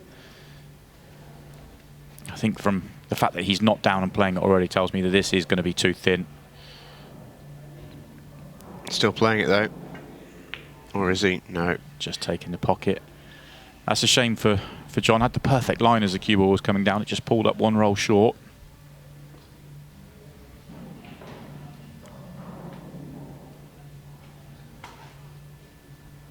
And he has blocked off 2 yellows with that red, so he's certainly going to make Lyden work hard to win this frame from here. He's actually done it quite cannily in taking the pocket there by, in a strange way, not really taking the pocket, leaving over that left side draw as we look at it. Actually makes that more difficult for Lyden because he can't. It's quite difficult to make that red off a yellow or anything, and it actually blocks those 2 yellows anyway. I agree. Could be some value in John just getting rid of the yellow over the pocket here.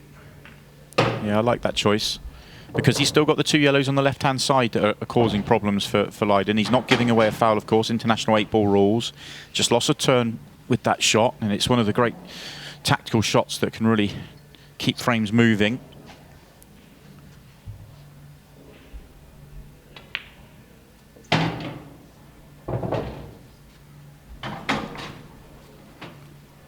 I think Lyden was trying to leave more angle on this yellow on the top so that he'd get the cue ball across to the bottom of the table as we look from the overhead, but the right-hand side of the table could potentially have played the yellow off the red, the one that's out in its own, to open up that pocket for the other yellows.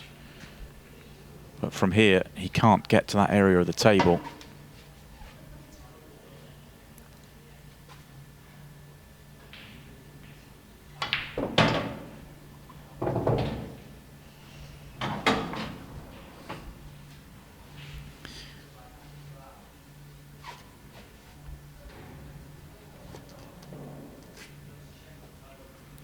Not sure what he's thinking here. He's thinking, could well be thinking about playing the plant, yellow onto red, make the red, and he's all about where the cue ball finishes. Can he block off the 2 reds to the right-hand side with the yellows? Well, he's going to be very fortunate if that yellow gets in the way, and it hasn't. Needed the cue ball to finish the other side of the yellow, and actually would have been a very good choice of shot if that comes off. Very high tariff, though.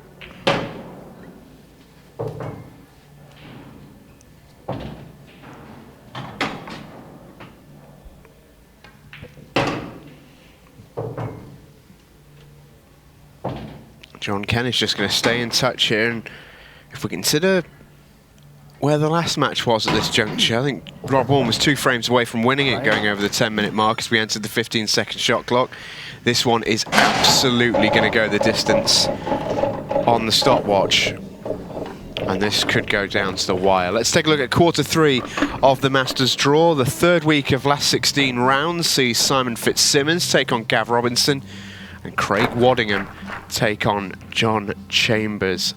A couple of brilliant matches there. Simon Fitzsimmons, certainly statistically one of the highest performers in the whole competition, never mind his pre-tournament reputation and ability.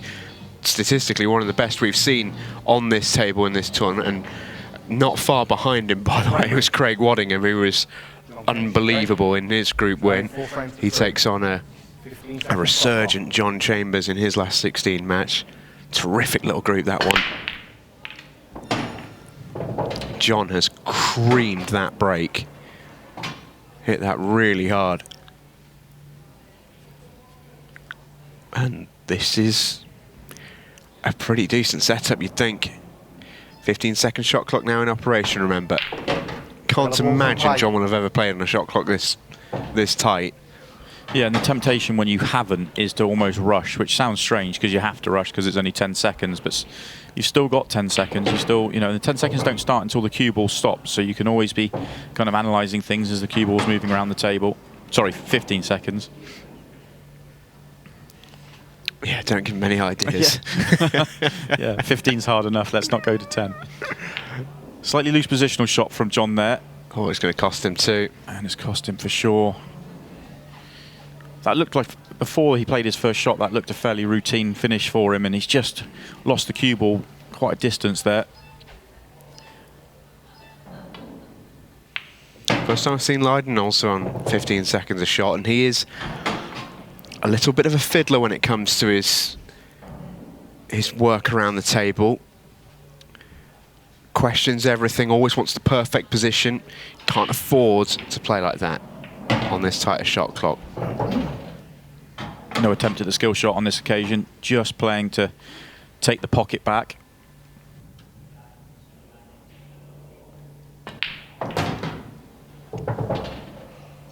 And left an angle for John to go into it, which was slightly careless for Lyden because he didn't move the cue ball very far. John hasn't been able to develop it. He's taking this on though. Yeah, I wonder whether his best option to try and make that yellow at the top was to play the double from where he was. It was a sort of makeable shot. It wasn't an easy shot by any stretch, but I think it was probably an easier shot than perhaps the skill shot he's about to leave himself. I did think that, or are you going to try and go into it? Well, he's pretty much left the double exactly where it was anyway. Yeah, I think the red's come just far enough down the table so the double is still on. This is a massive shot in the context of the match, isn't it? Extension call. Extension call. He knows how important this is. Lyden wants to look at it. Not close to it in the end.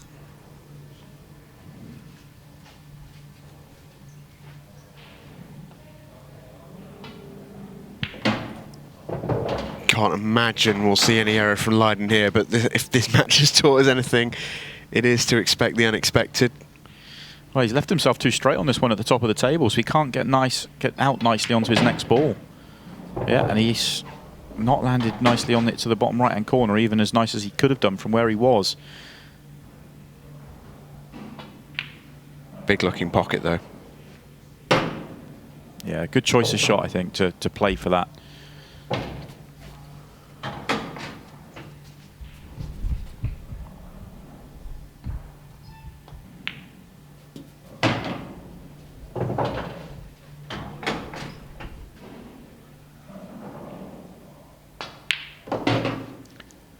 Two-frame cushion at this juncture could be massive.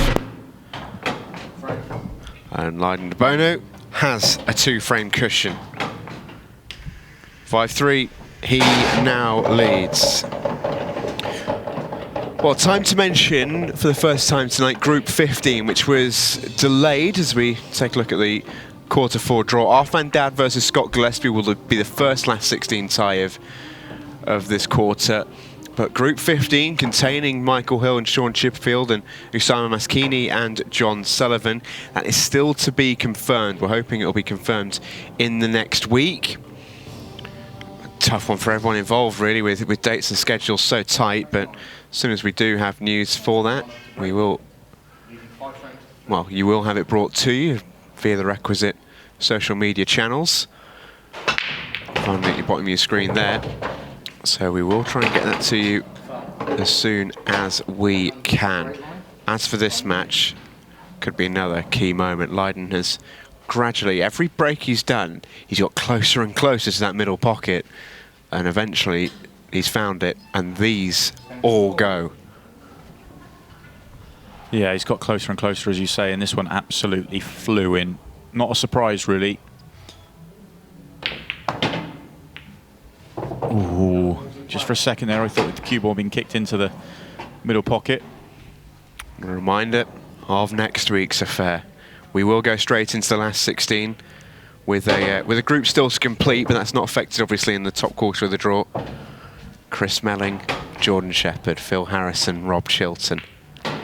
Been waiting for that for best part of a third of a year. I cannot wait. That is a night of pool not to be missed. Same time, same place next week.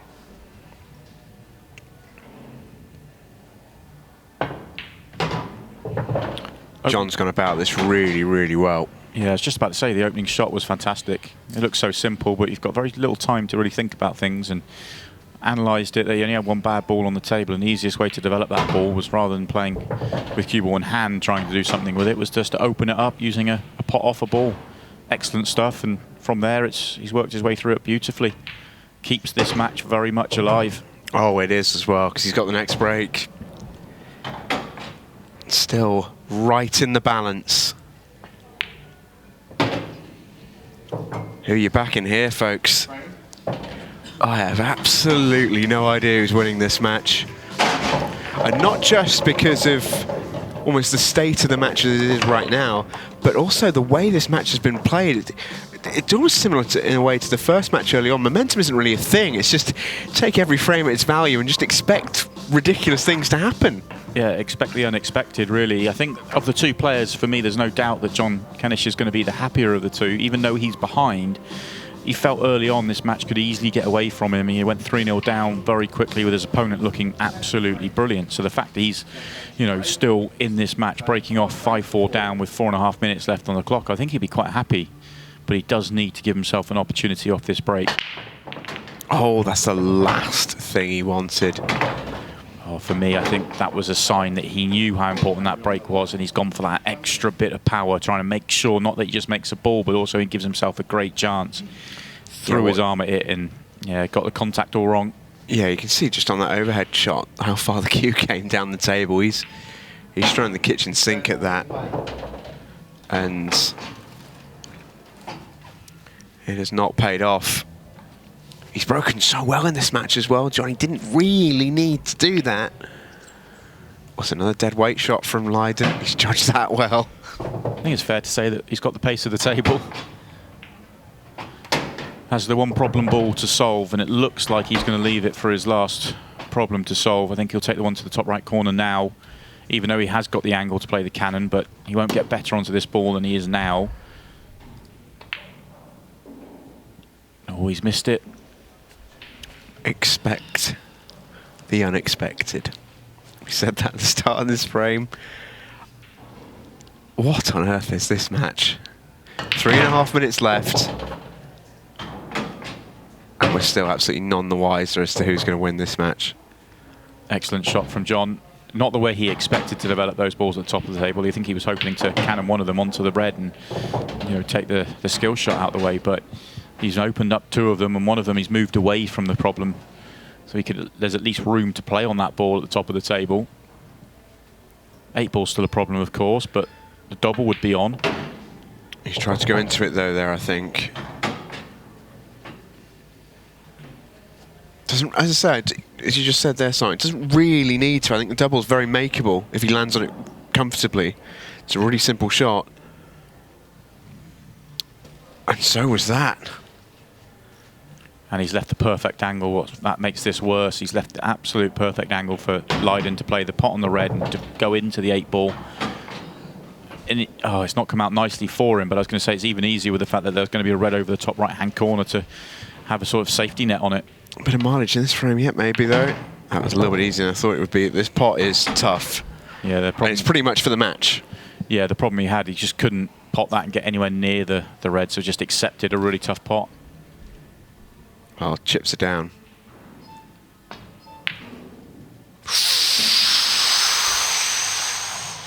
It was for the match, pretty much. And Lyden Debono gets it wrong. John Kennish just needs to hold his nerve here. I'll ask you, Simon, because I don't think John Kennish is going to think about this. But with the match clock as it is, what do? Do you try and wind down as much as possible as well, or do you just win the frame and worry about what happens afterwards? Because Lyden's got the next break. It's a tough call. I guess it depends how much you want to be involved in a 6-red shootout. I don't think either player wants it. Or whether you want to gamble on your opponent breaking dry or even breaking and fouling. I think if you're in John's situation, you just win the frame, and then whatever happens from there happens from there. Yeah, good decision just to sit up on this shot. Just take the extra seconds. Don't make the mistake. 5-5, 62 seconds remaining. Wow. Key shot match. Yeah, what a match. The key shot there for Lyden when he came to the table, and he played it quite quickly, inside the 15 seconds that he had to. The cannon he was playing, he wanted to get a nice controlled cannon onto the 8 ball just to open up the red on the side cushion, and he just got the wrong side of that 8 ball, and it just left him too much to do from there. If he gets that cannon right, it could almost be really, really simple for him. Being very picky in saying that he got the cannon wrong, but those are the fine lines at this level of ball. Good to see Sean Sharkey stuck about to offer his pearls of wisdom to Lyden Debono there. John Kennish sharing a smile. So much is on this break. 5 apiece. Match ends in 62 seconds time. Oh, off the break. Does John Kennish fancy this? What's the lie like? Tell you what, these reds might be there. He might go very close to this. That's not the greatest first shot, mind. Can he get through to it? Yeah, he can. He's not rushing yet, that's for sure. To steal a spot in tonight's final. 30 seconds left. We've seen it before. I think he may well have lost his track of where the match clock is here, because he's not rushing to try and make this finish, and the finish was definitely on. It's there for him. 18 seconds left, and I think John has not got his skates on. Oh, this was so on. It really was. Yeah, and he's going to be less than a couple of seconds short, and he didn't rush at any point. He will be kicking himself. That was there.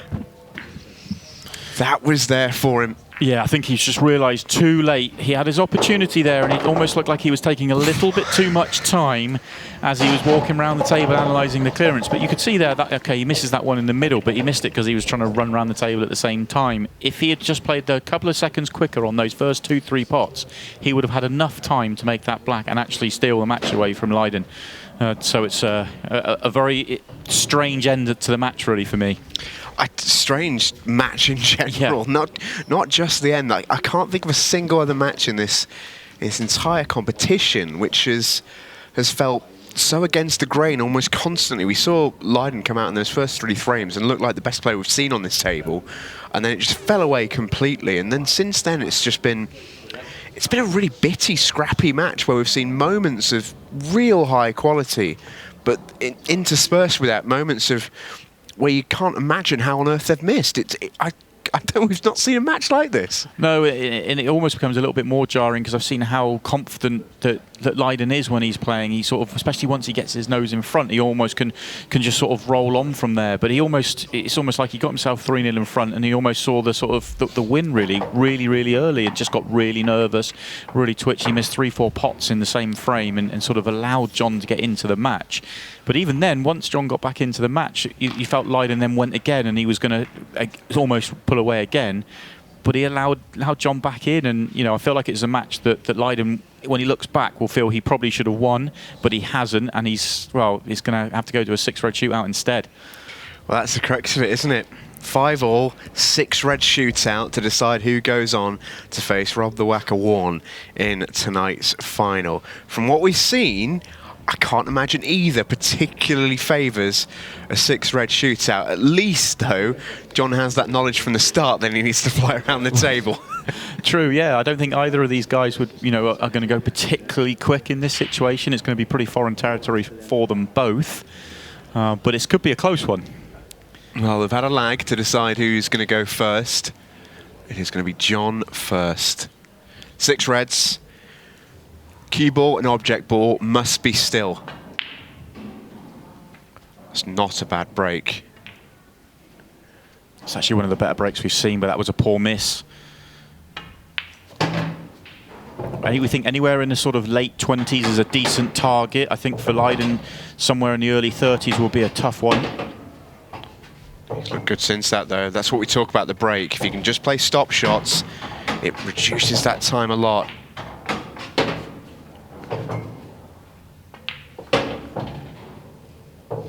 Looks to me about the 29-second mark. I think our referee Scott's going to change the TV time, as it were. So somewhere around 29 seconds. Get the official time in a moment. Yeah, it's important to mention that the official time comes from the referee. I have to say, I think after a slightly slow start, I thought the break was very good there from John, but I think the first missed pot was a poor one from him. But from there, he actually did really well. I thought he was going to be in the early 30s, but for him to end up in the late 20s was a good effort. Yeah, it's 29 points. There we go, 29.94 is the time to beat for Lyden Debono for a spot in tonight's final.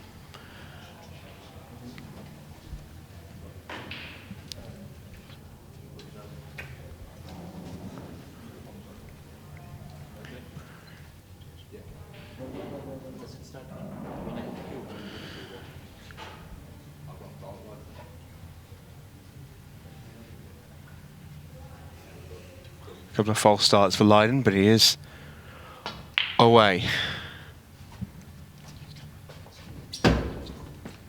He's sprinting around the table. Oh, I think he made a poor decision on which ball to take on as well after sprinting around the table. This is going to be tough from here. Need to stop the cue ball from moving. Stop shots is the key. This is going to be close. Needs to make this. Great pot. Oh, it's going to go right to the wire. Oh, and he's missed the shot. And the clock strikes midnight on Lyden Debono's 6-red shootout. John Kennish, via the 6 reds, knocks out Lyden Debono.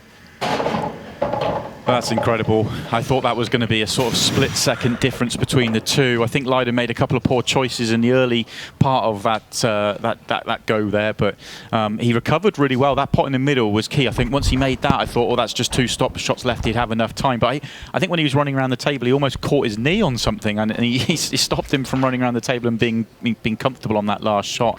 And have to say, you know, fair play to John. He set a challenging target there, but fair play to him not just for that, but for staying in the match all the way through. As I said before that 6-red shootout, I feel like it was a match that Lyden will think he should have won. I think he probably should have won it the way he had the chances early on. But John just hung in there, and he got his opportunity to win it, and he's taken it. Didn't he just? Our final set then, ladies and gents. It's Rob Wharne against John Kennish. All of that still to come.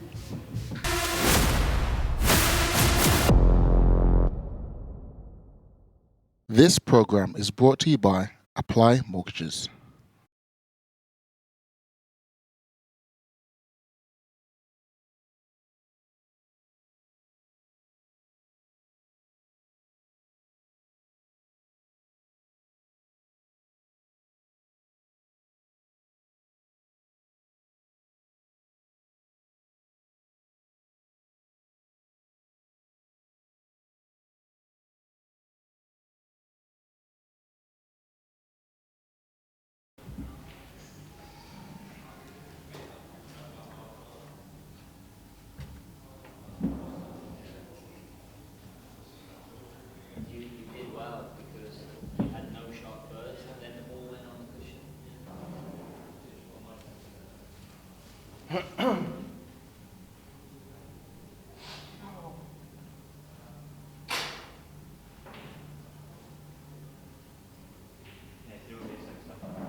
Ready when you are, Chris. Well, John, I've barely got my breath back from that 6-red shootout. I'm sure you haven't either. Talk us through your immediate emotions, first of all. I think I'm having a heart attack, but I think I'm over that now. But just utter relief. I mean, it's just fractions of a second, if nothing else. And I put myself through the ring in the last frame. If I'd have gone a bit quicker towards the end, I probably could have taken out the finish and maybe avoided putting myself through the shootout at the end. But it was, I'm glad I got through. It was a decent target, I thought. I know it's not the quickest, but give him something to beat, and thankfully he just fell the milliseconds to spare. What was you thinking when the beep started to strike with 10 seconds left in the match? Because me and Simon from our commentary position here were thinking it's in the bag, and we realised the closer it got that you might not be aware of the match situation. Yeah, I had a quick look. I think there was 29 seconds, and as stupid as it sounds, I thought I got plenty of time. Yeah. And yeah, if I just got a handle on it a bit quicker, I could have taken that finish out. It was there. The black was a bit tricky, but I left myself the last red to get on it. I got on it, I think, but just ran out of time, which is just my own fault, really, and probably lack of playing with that sort of shot clock. Well, a crazy match, but you're now through to tonight's final against Wharne after all that. Got to get the heart rate back down and sim around, but how pleased are you to be through? Absolutely, yeah. I mean, at 3-0 down, I was thinking I just don't want to get beat 8-0. And I kept myself in it. He made a couple of mistakes after being faultless for the first 3 frames. I made a couple of mistakes myself, so totally relieved and delighted to win the match and get through, and got nothing to lose, so we'll take it from there. Very best of luck. Thank you.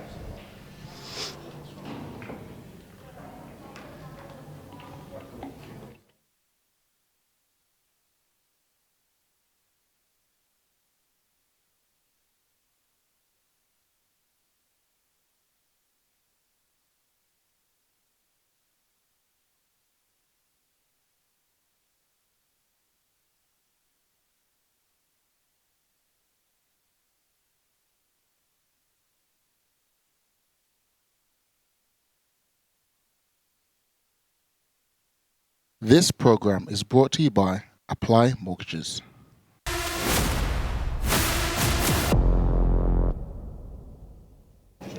Welcome back to the Ultimate Pool Masters here on Free Sports. We've just about got our breath back. I hope you made yourself a brew in that break, because you just need to relax a little bit. We've still got a final and proper pool to play here, but that last match, Simon, was in every sense of the pool word madness. Yeah, very, very strange match all the way around, really. You know, it's a very strange to see, you know, a player's form dip so much and then recover, and you know, but fair play to John, hanging in there, you know, taking the opportunities when they came his way. It looked like it was going to be a tall order for him, but he's fought his way back in the match and thoroughly deserves his win. And you know, I have to say though, I feel going into the next match, and Rob's had a much more of a break, he's going to have to up his game and get a few more first chances and try and get himself a bit more ahead in the game. I don't think he's going to get as much help from Rob as he did there from Lyden. It was crazy, wasn't it? Because we talked about it at the start of the match. Lyden started those first 3 frames maybe looking like the best player we've seen on this table. The first, it was faultless, wasn't it? Absolutely nothing awry. The breaks were as crisp as you can hit them. The finishes were there.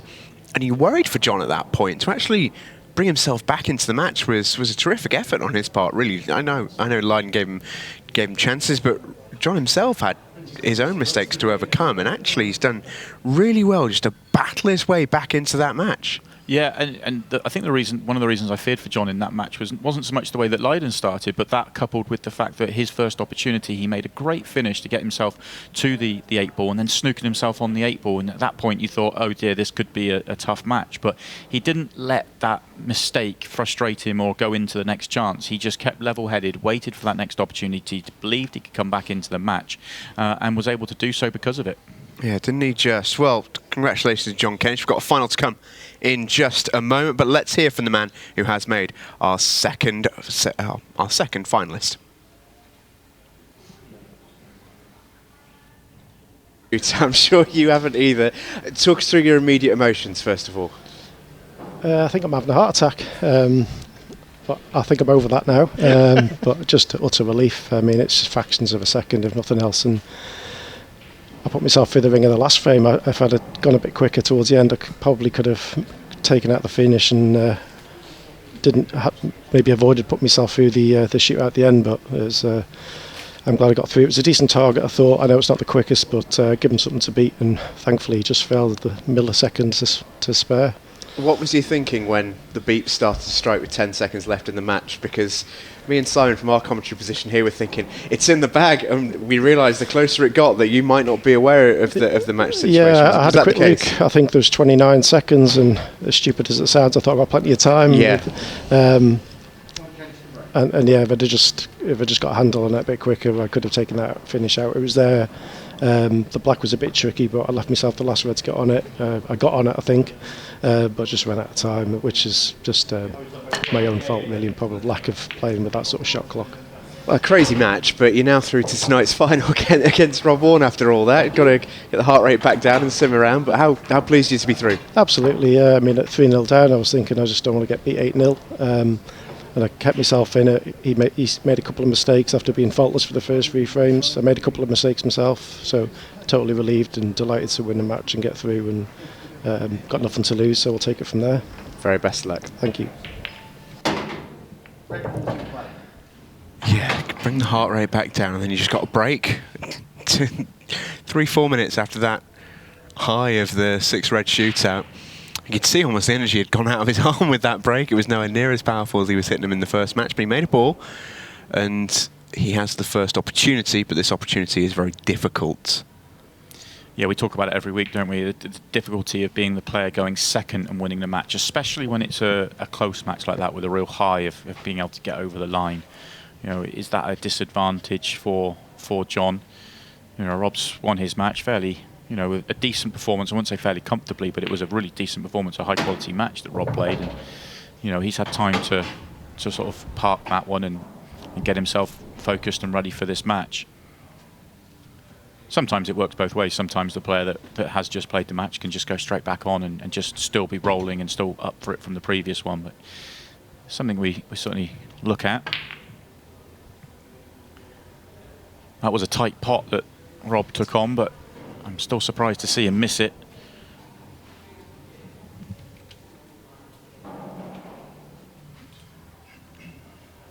He just clipped the red on its way through, but you're right, it did go. Being right behind it, you'd expect him to make it. But I get what you're saying about sort of John having the disadvantage going second, but oh, is he going to fluke it? Not quite. That would have been quite something.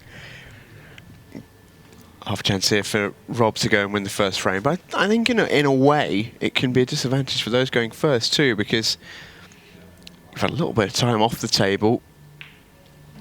You know, for John, the challenge will be, can he keep that momentum going? Can he keep that sort of that game adrenaline, that intensity, just on an even plane, really?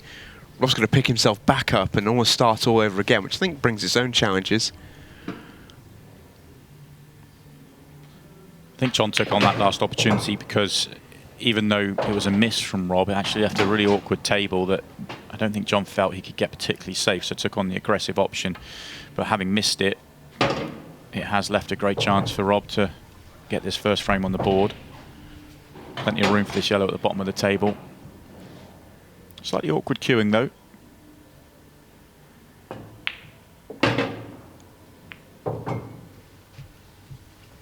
Nice little kiss as well.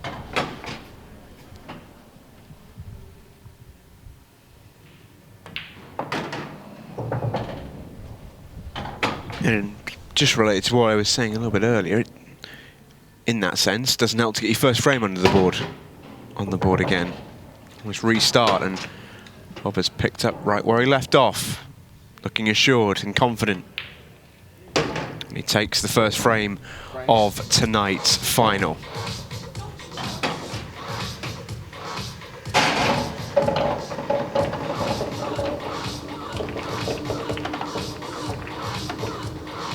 Reminder of who we are dealing with. Looking very happy in his picture there, isn't he, Rob? Man from Shropshire, or Stafford rather, is a 35-year-old who's had a lot of experience in the game already. World team champion with England, been playing at a really high level for a long, long time, and won some competitions in what would have been his relative youth, really, in sort of 2007, sort of 2009 sort of era. Won competitions which, you know, he lost to Carl Morris in a final of a big competition in that sort of time frame, and well, would have been but a wee nipper back then, but he still had the raw ability at that age to really compete with anyone. And that hasn't gone away. No, for sure. I think you mentioned it in the first match of his tonight. He's a very streaky player. When he gets on a roll and he's breaking well, he can just take frame after frame after frame, really get onto a run. a very confident player once he gets going and gets rolling. And you almost felt right from the first ball tonight that he almost like had the bit between his teeth and he was really up for it and on it tonight. And and the thing that I was so impressed with that first match was the fact he didn't have it all his own way. He had to really, yes, he got off to that good start, but, he was pulled back and had to go again. Sean really took it to him in that first match.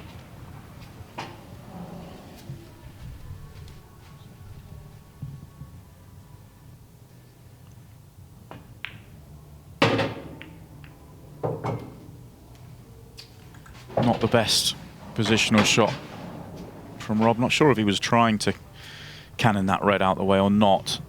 I don't know if it's moved it far enough to allow the yellow to go to the bottom right-hand corner. And I'm not sure if he's on the next ball. I think, yes, from the overhead you can see he probably can. Well, he definitely can get to the ball over the pocket.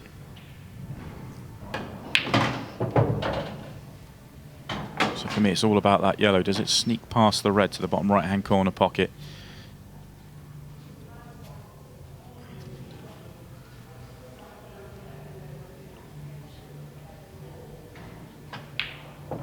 I think the way he's played that, it probably does. Oh, it's very tight. Yeah, that is tight. He can take the yellow to the opposite corner and play into it. Oh, yes. That's worked out nicely for him. Lovely little control. Yes, touch that, isn't it? Really nicely played from Rob. Tougher shot into the middle than it always looks on our camera angle. These always look really simple, but you can see from the overhead it's a little bit more acute than that and has to just eject enough pace to stop the white. And then just dropped it in.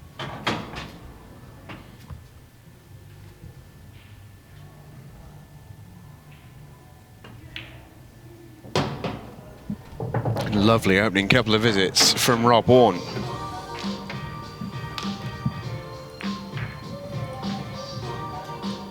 And over in the red corner, John Kennish, the Manx man.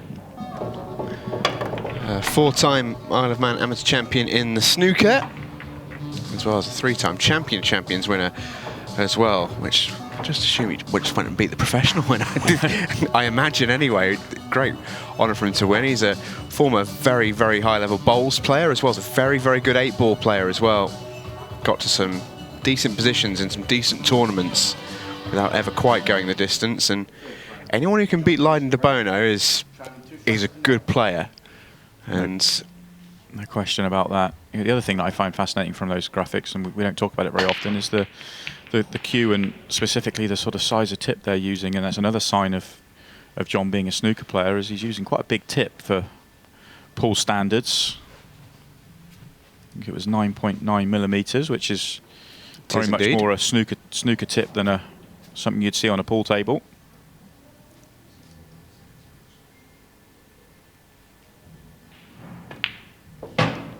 Red ball's in play.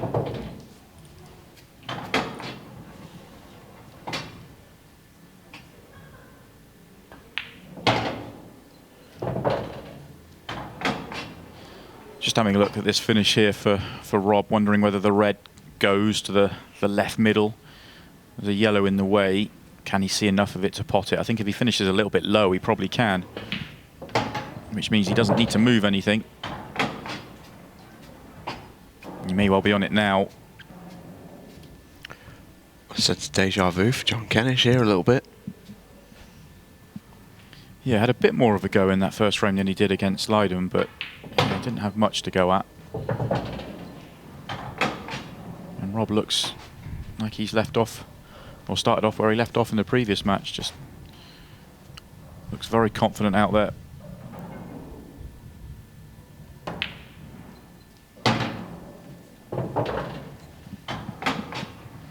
Eight ball could be tricky. We've just seen him make a delicate little shot into the middle pocket. Looks like he'll be leaving a very similar shot, if not harder.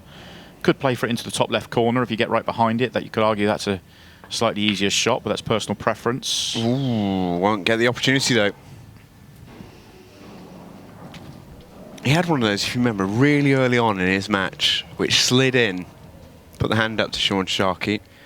I think that was a very, very similar shot. Didn't get the drop on this occasion. And John with a decent chance to recover here and just get himself settled into this final. I think the yellow on the bottom rail is a bit of a question. If it goes into both pockets, he'll be very, very happy. If it doesn't, it might just involve a little bit more work, but just thinking about this a little bit. Yeah, all the rest are fairly comfortable, aren't they? I think there is enough room to take it into the bottom right. Although he won't be happy with that at all. Hasn't landed on it nicely to the bottom right, and he's also tied up a couple of yellows near the 8 ball, so that's gone horribly wrong already.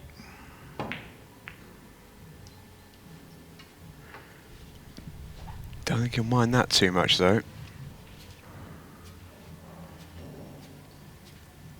If you're not going to pot it, it's not a terrible outcome. I think Rob might back himself to make a skill shot, though. Doesn't. It's not a foul. John back at the table. Difficult to make one from that sort of distance with the cue ball on the cushion like that, but with the international 8 ball rules, you feel it's more worth the risk and going for it. Well, there almost is no risk to going for it. John was trying to just cover up the 8 ball there, really make the 8 ball difficult, and he hasn't managed to do it, so it's left a chance here for Rob. Just drop this one in over the pocket. Back to where he was a couple of visits ago, where he missed that one down the rail.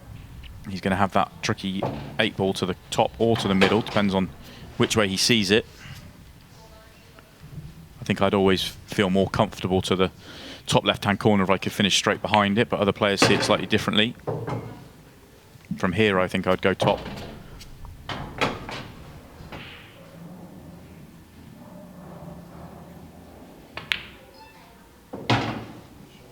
Crisp. And for the second match in a row, John Kennish will have to come from 3 down. Rob Wharne with an excellent start in this match. Had to do it at the second attempt in that frame, but he gets himself over the line. And he edges a little bit closer to the next round, into that last 16, which is an exclusive club. It's part of another exclusive club announced this week, Rob, that he's part of the upcoming Ultimate Pool Pro Series. One of the lucky 32. And the names that are being announced on that series, there is some lineup they've got going. Yeah, really looking forward to that event getting going. Something special for the pool world. Lots of money being put into that event. Totally live on Free Sports too. First event's not too far away now, a few weeks. Full weekend event. Proper pool tour coming back. Can't wait. Yeah, world is opening back up. And opening back up with a bang in the pool world. Good break here from Rob.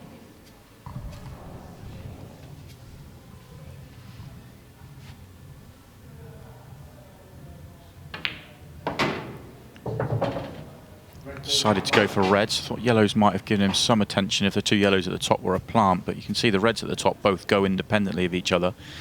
And the way he's played that previous shot, I'm assuming this red actually goes off the jaw and off the yellow. Well, it goes clean, so the problem ball I thought for red wasn't one. And I think that 8 ball must go as well. If not direct, goes off the jaw and then off the yellow. So this is a great chance for 4-0.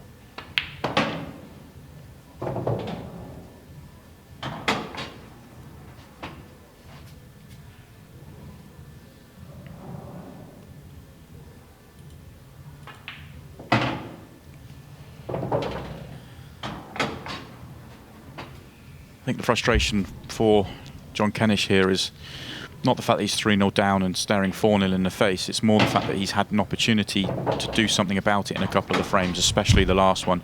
He'll feel like he should have won that last frame and it should be 2-1 here. And if you'd let your opponents off the hook, sometimes they can just get away from you. Rob's played really well tonight. Dangerous man to let off the hook. Pots that clean. And he is rocking and rolling, Rob Wharne. He's not a player to hang about at the best of times, but he is 4-0 up here in next to no time, really. Here's the whacker on the way. He's got his break going. Back-to-back break dishes for him on his 2 breaks so far in this match. John's going to have to start getting a few of his own, I think, to get back in this match. He needs to make a ball and see if he can find a clearance and start to really put Rob under pressure.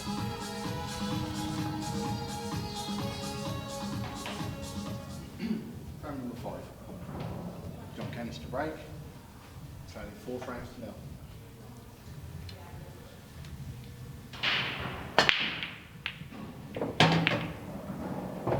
Much better break from John. He's not been rewarded with a particularly kind split though. He's got some work to do here. Yeah, for a second there I thought this was just going to work out perfectly for him, but they've just come together at the end in an awkward fashion. It's always the way when you're struggling to get into a match, your chances look like this. But I think he could take yellows here, play the plant into the right centre, and the cue ball will just fly into that little cluster that's a problem. Just caught the individual yellow rather than the cluster. He could have done with hitting that plant just a fraction thinner, which he could have done from where he was.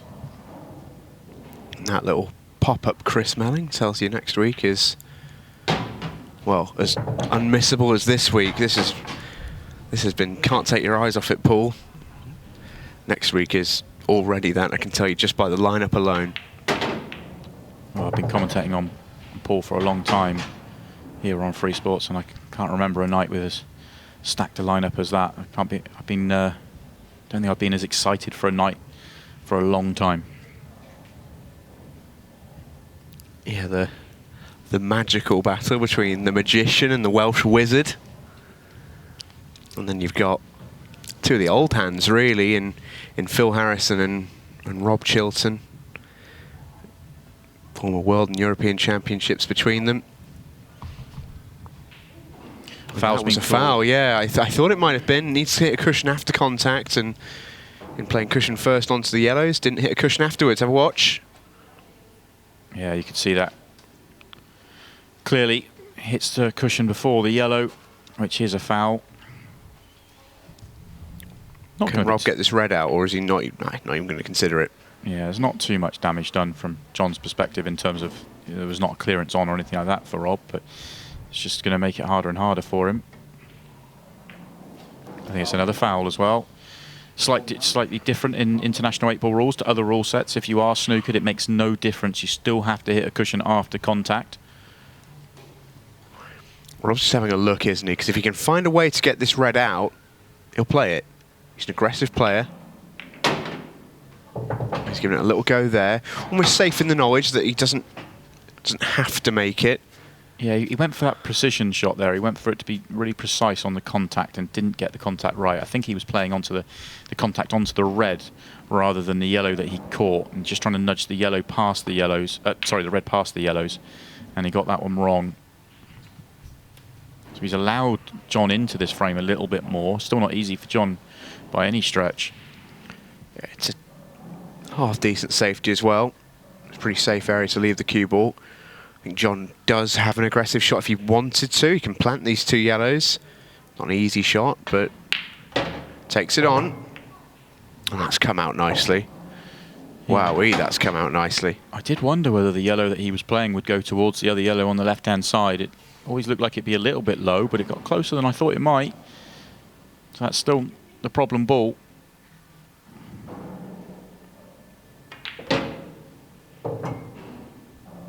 He's not played that one particularly well. He's playing on that yellow, not playing to contact it.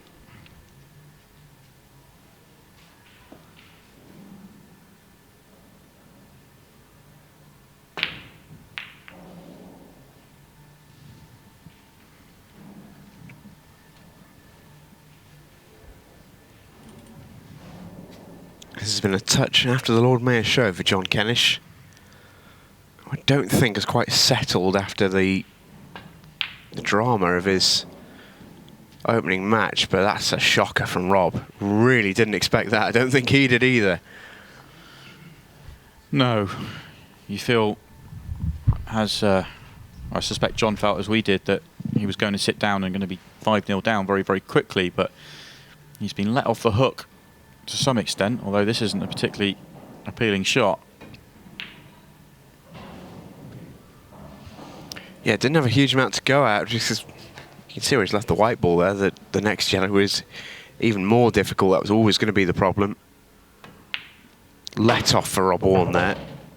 Yeah, and we've seen how these matches can turn around as well. So it really is a big let off. Okay, it looks like, you know, it's obviously he's at 4-0 up where he's getting that let off. But we saw it in the previous match where Lyden let him off at 3-0 up, and it just turned the whole match around. It really did. Instead of going 4-0 ahead, it was all of a sudden a tight and cagey match from there on. But if Rob getting this extra opportunity, if he does manage to take it and get to 5, you feel like the sort of writing's on the wall really for John. And this should be 5-0. Absolutely routine from here.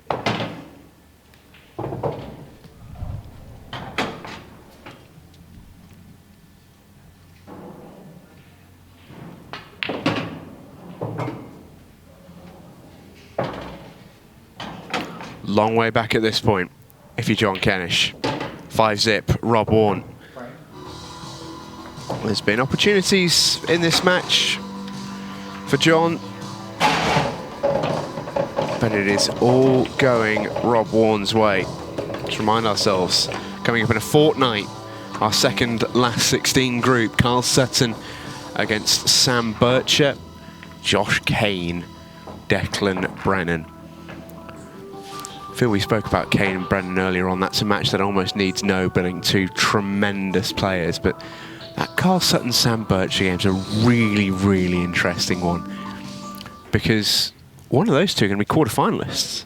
Yeah, no, absolutely. In all the matches we've seen so far, the last 16 matches we've seen so far, are all really intriguing in slightly different ways, and I'm fascinated by them all, and that's another brilliant lineup.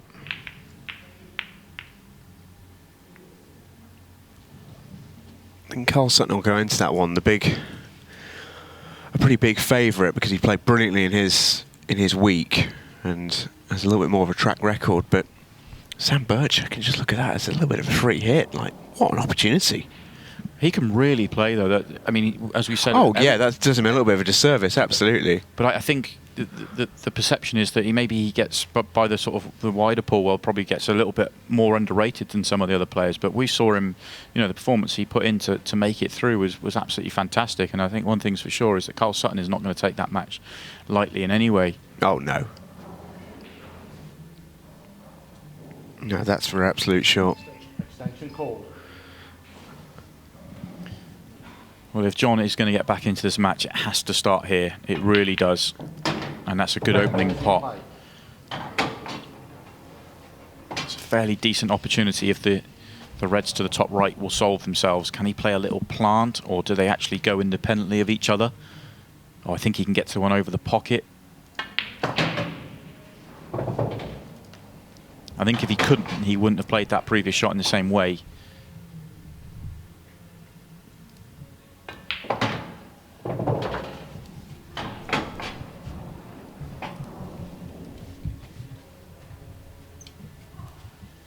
It's difficult to say from the overhead whether he could get to the potting angle of the one nearest the top right corner pocket. So if not, it will be a 3-ball plant. Slightly off angle, but very makeable. Where's the red he's playing going to go?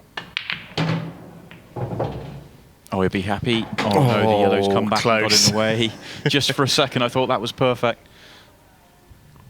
Don't think he can get through to the bottom of the table either to see that red, and he is pretty stuck right now. Already used his extension. What's he got in the locker for us? Just going to keep it tight. Not throw the frame away with something really careless. Make Rob earn it. But from these sort of situations, you feel like the player with the number of balls on the table, the more number of balls on the table, is always going to be a huge favourite. Which is very different to a lot of the local league pool you see up and down the country. Great hit.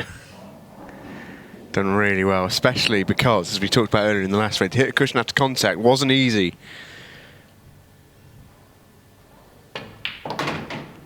But, of course, the other side of that is Rob Wharne's now got a great chance to win the frame, which was exactly what that snooker intended. Never mind how good a hit it was. Just just wonder if he's got designs on. I think he's just going to move the red out the way and play another snooker. I don't think there's anything more on it than that. Yeah, just get the red out the clever. way. Really good tactical play for international 8-ball rules. Just you've got a red covering a pocket and you're on yellows. Just get that red out the way and you play the snooker on the other red. And he's very familiar with these rules as well. Rob played in obviously the Champions League, and I think he played in almost all the Supreme Series as well. Yeah, he had some good runs in the Supreme Series. Run from this venue.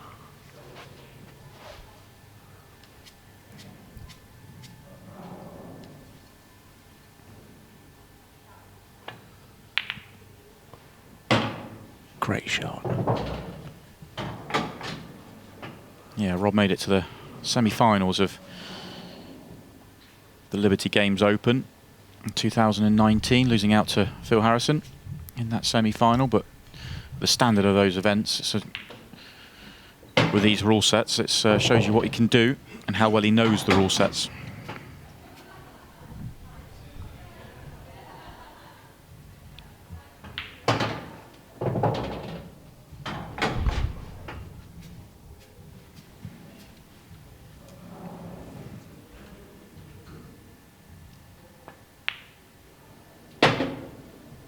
Well, he's left himself a bit thin here. Oh, yeah, I should say. He wanted to be fairly straight on this, I think. I don't think the plan was ever to play into the 8-ball. I think it was just to be a case of dropping it in and then playing the 8-ball into the left centre, as delicate a shot as that would have been. But he's left himself awfully thin. I think even possibly too thin to even go into the 8-ball. Difficult to say unless you're right behind it. If he is going into the 8-ball, it's not so bad. But the way he's looking around the table, I think he is missing it. So he's thinking 3 cushions and leaving himself a tough 8-ball down the cushion. It's got to be the plan, hasn't it? I have to say, from the overhead, it did look like he was going to go close to hitting the 8-ball. He has missed it, and he has left that tough 8-ball down the cushion.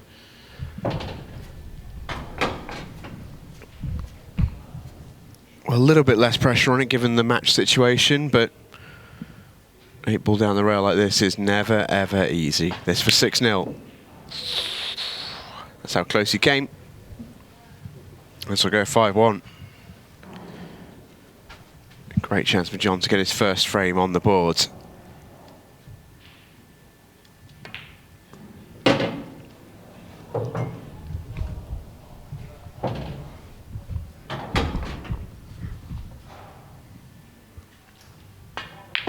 No mistake on that one, 5-1.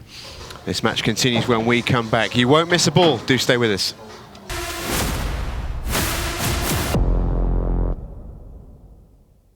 This program is brought to you by Apply Mortgages.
This program is brought to you by Apply Mortgages.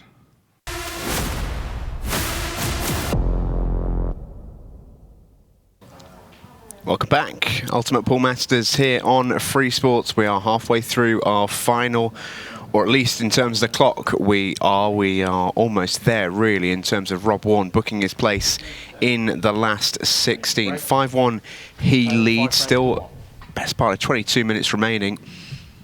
But John Kennish here needs something of a miracle. Well, he has been helped out by Rob not winning that previous frame, which he really should have done. That was a really careless one from Rob not to win that frame. And I was going to say it would really haunt him if John can find the ball here and take out a finish, and all of a sudden this match would be back on. But coming up dry and leaving a great opportunity, Rob instantly has a chance to forget about that bad mistake and just get back on that front foot. These yellows have come out really nicely for him. He just needs one good pot and position to get himself into good shape. A couple of choices here. One to the bottom right looks like his easiest. But he just can't get the cue ball yet. I think he's on the one to the top left. Actually, possibly not quite where he played it, going by his reaction, but he's actually fine. Take this one to the top left, you can come across the break line and leave the other one at the top of the table and then work your way down. Oh, shocker. A couple of loose ones from Rob in the last couple of frames, and there's no real sort of excuse to be made. I'm going to try though. Just wonder if it's maybe just a touch, a little bit of complacency setting in. He's such a long way in front. It will be so unlikely for John to win at this juncture. But the only way he's going to win is if Rob keeps affording him opportunities like this. Yeah, we've seen stranger turnarounds. We really have. You know, John's not played a great match here to this point, but you know, if he gets let off the hook and like he has been in the last frame and this frame, if he can take this out, and it's a big if at the moment with the 8 ball where it is, but if he can take this out, 5-2, all of a sudden this looks a very tight match. Oh, he's got the 8 ball out, but is he on the red? I don't think he is. I think he is, just going by body language. Yeah, getting down comfortably enough. This camera angle, I've been watching it for 4 months, I still can't read it. That's so true. He's absolutely fine on it. Yeah. What is he this time? Up to you. I think he is. I feel like he's trying to test us. Yeah, he is. He's on this one. I think he can just about avoid the yellow as well. Decent shot, that. I'm not sure if the red went to the bottom left-hand corner, so had to come across the table for it. Yeah, he's fine. Or if he's just moved that yellow in the way of the 8 ball, then he's caused himself a problem.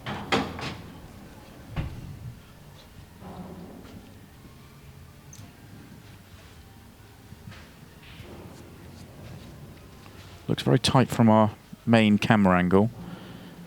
Oh, he's fine. He came around to have a very good look straight away, but you can tell from that camera angle that he is okay.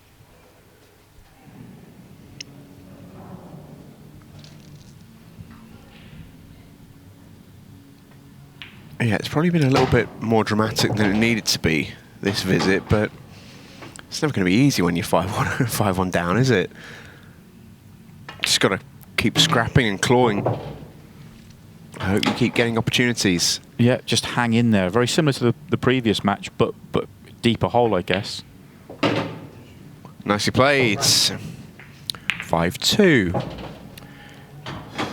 18.5 minutes remaining. Well, so as you say, stranger things have happened, especially with it being 5-2 of all score lines as well. I think if Rob had won that frame like we feel like he probably should have done from the way they split open for him, we'd be talking about a completely different situation. But, you know, a 3-frame difference, there is still plenty of time left for John to get back into this.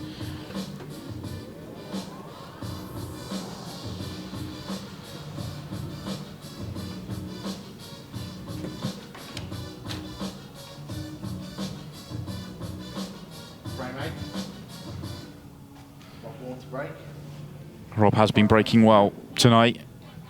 A couple of break dishes in the match already. He'd love another one now just to get himself, you know, forget about those 2 previous mistakes. But as so often happens in the pool world, when you make the mistakes, you come up dry.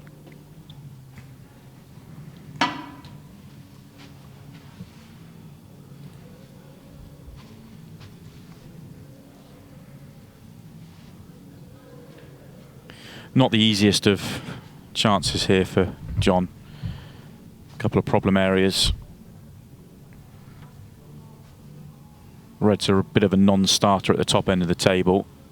Yellows have a problem at the top and awkward at the bottom.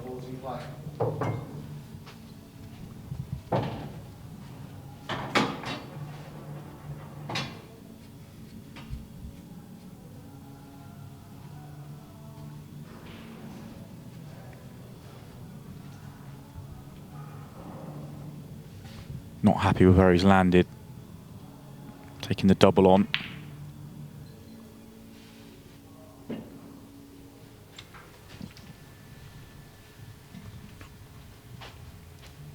Just not to be.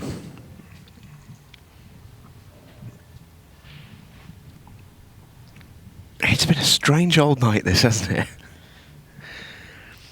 It really has. Just when you feel like it's going to go one way, something happens and it just switches around. Once again, Rob with a tactical shot, just clearing out that top corner pocket.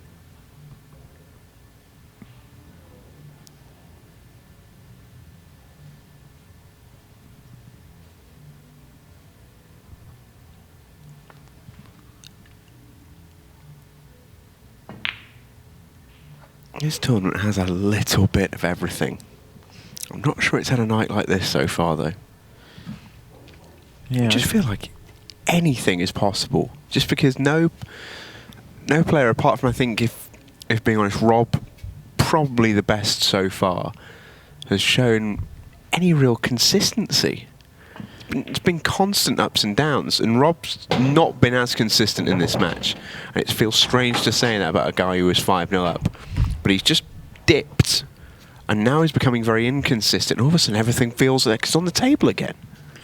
Yeah, I think at 5-0, the mistake he made at 5-0 was such a surprise. I think he probably felt like he was just going to wrap the match up fairly quickly from that point onwards. And you know, you take an eye off your ball in this game, and all of a sudden you can get caught out. Although that previous safety shot from John has just allowed Rob back to the table with another really good opportunity. John was trying to get the red to sit on top of the 8-ball and make it really difficult for Rob, but he hasn't managed to do so.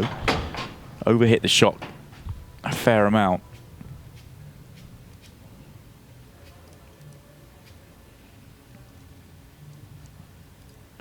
With the angles the way they are, it looks important for Rob to play the one nearest the pocket first rather than playing a plant of any sort. Of course, a 5-0 or a 5-frame cushion isn't necessarily the be-all and end-all. Saw earlier on in this competition, Shane Thompson coming from 6-1 down, ended up losing that match, but he did bring it level.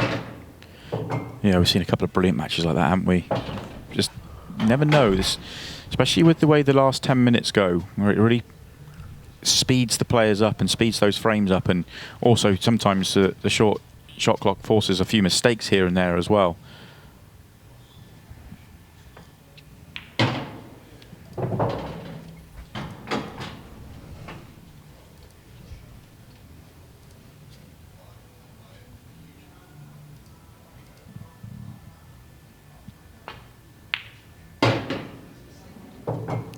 This has been efficient though from Rob. This will put him a couple away. 6-2 he now leads. Still a long way back for John Kennish. That was much better though from Rob, wasn't it? Much more assured in that frame. Wonder what we've still got to come. Third round of the last 16. The bouncer, Simon Fitzsimmons, returns to action. He's got a great tie against Gav Robinson. Really looking forward to that one. And Craig Waddingham versus John Chambers. Which, if you sort of considered that match at the start of the tournament, you thought, yeah, it'd be all right. Consider that match after the performance they both put in. Oh, give me it. They were both phenomenal. They really were, but I think it was fantastic to see John rediscovering some form and playing like that. But that performance from Craig Waddingham is, for me, probably the performance of the tournament so far. And we have seen some outrageously good performances so far, but Craig was just in such dominant performance, such dominant mood that night. Yeah, it's a really tough title to give that, actually, considering we've seen so much, Paul. But of all the players that have gone through, I think you just maybe give it to Craig. There's a couple who argue that, but Craig was absolutely outstanding. I think it's so tight to say that I think when we go back through the graphics again next week, I'll probably say something different. But well, I mean, Jordan, you could go back all the way to week 1, really. We were billing it already next week. Jordan Shepherd against Chris Melling, but timely notification. But Jordan Shepherd was absolutely ridiculous in week 1. Knocked out Clint Ianson in the very first match of the tournament, which could, I mean, that's a standard that could have been a final and you wouldn't have even blinked. Yeah, it got off to an absolute bang with that match. It really did. It was great to see Jordan back playing some of his best Paul. Oh, where's the cue ball? Oh, he's snookered himself. He really has just completely gone off the boil from a player that was playing incredibly well at one point tonight. He's not finishing strong.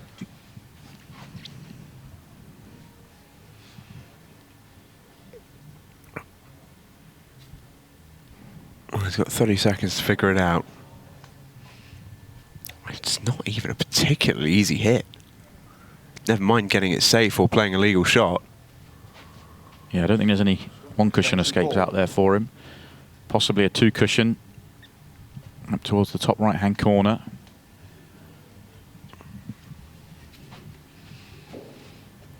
He's going to be aiming towards that ball in the middle of the table. Oh, he wasn't far off. And you can see how close he was, because if he'd have hit that side of the ball as he was aiming for, he'd have gone close to potting it. But now John Kennish has another chance just to keep chipping away. Yeah, he wasn't just trying to hit that, he was trying to pot it as well, keep the visit going.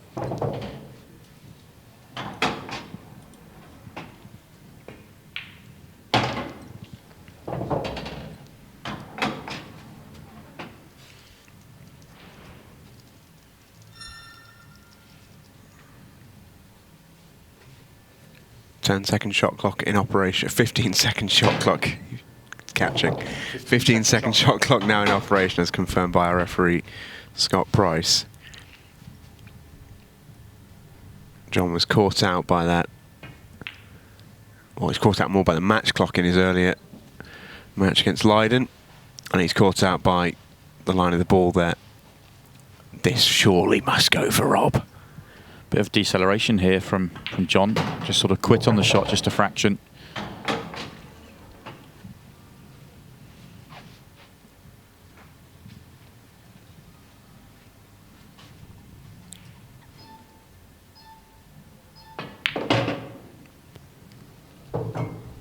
This to put him on the hill with 9 minutes remaining.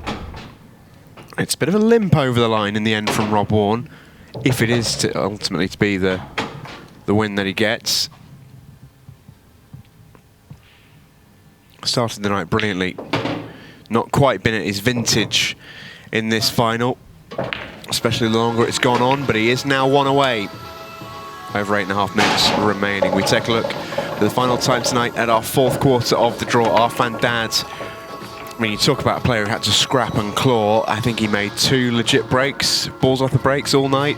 Still managed to get through. Brian Halcrow and Stevie Dempsey, which is a ridiculous achievement really when you consider that.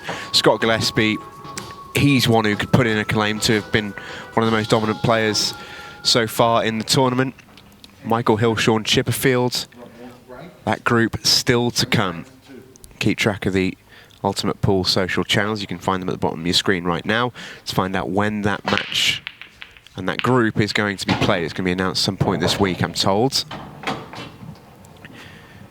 May come after the last 16 has officially started and slightly mess up the tournament in terms of following it in terms of pattern, but you can't be too picky in times like this, can you? Just get the players playing. So what we're saying, the last 16 may start with 19 left in it. Yeah. Officially. Decent break this time from Rob. First time he's made a ball off the break for a couple of breaks. 2 times he's made a ball off the break so far in this match. He's gone on to make the clearances. So perhaps this is how if he can do the same again, finish this match off in style. As you said, Stephen, he's been really limping towards the finishing line here, but I was about to say if he can make this one down the rail, he can finish with a bang, but and he misses the one down the rail.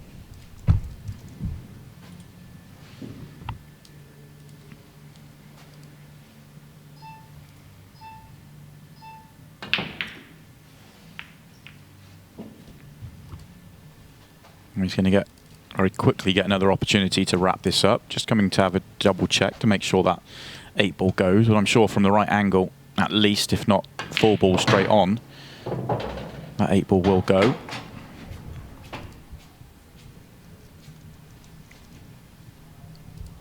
Not the best positional shot he's ever played, though. That's clever. That's very clever. Yeah, really nicely played. Nice to end it in a little bit of style. Rob Wharne is eventually going to make his way over the line. 8-2 the final score. Rob Wharne is into the last 16. John Kennish with a night that he'll remember for a very long time, I think. But it's Rob Wharne, the whacker, who makes his way into the last 16 to join that very exclusive club. He will play the winner of Michael Hill, Sean Chipperfield, Simon Maskini or John Sullivan. One of those 4 will await him. We still have to wait to find out who that will be, of course, with that rescheduled week 15. But Simon, you see there, it was, in the end, it turned out to be, I don't like using this phrase, but in the end it was quite a low quality final, would you say? Just got away from both players towards the ends. I think so. I think quite early on, I think we have to say fair play to Rob. You know, over the course of the whole night, he's been by far the best player on show tonight. And the way he's finished off the last match and the way he started this match, he was absolutely brilliant. He got himself in front. But once he got himself in front, got himself that nice, comfortable lead, it's almost felt a bit like, oh, you know, the job was done and, you know, let's just, you know, get over the line. But actually he just made a few mistakes there that kept the match drifting on. But, you know, that can happen, and he did still win the match fairly, you know, very comfortably.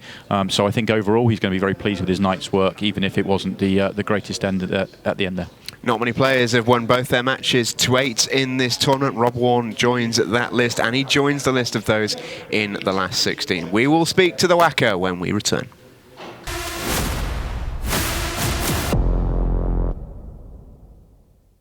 This program is brought to you by Apply Mortgages.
This program is brought to you by Apply Mortgages.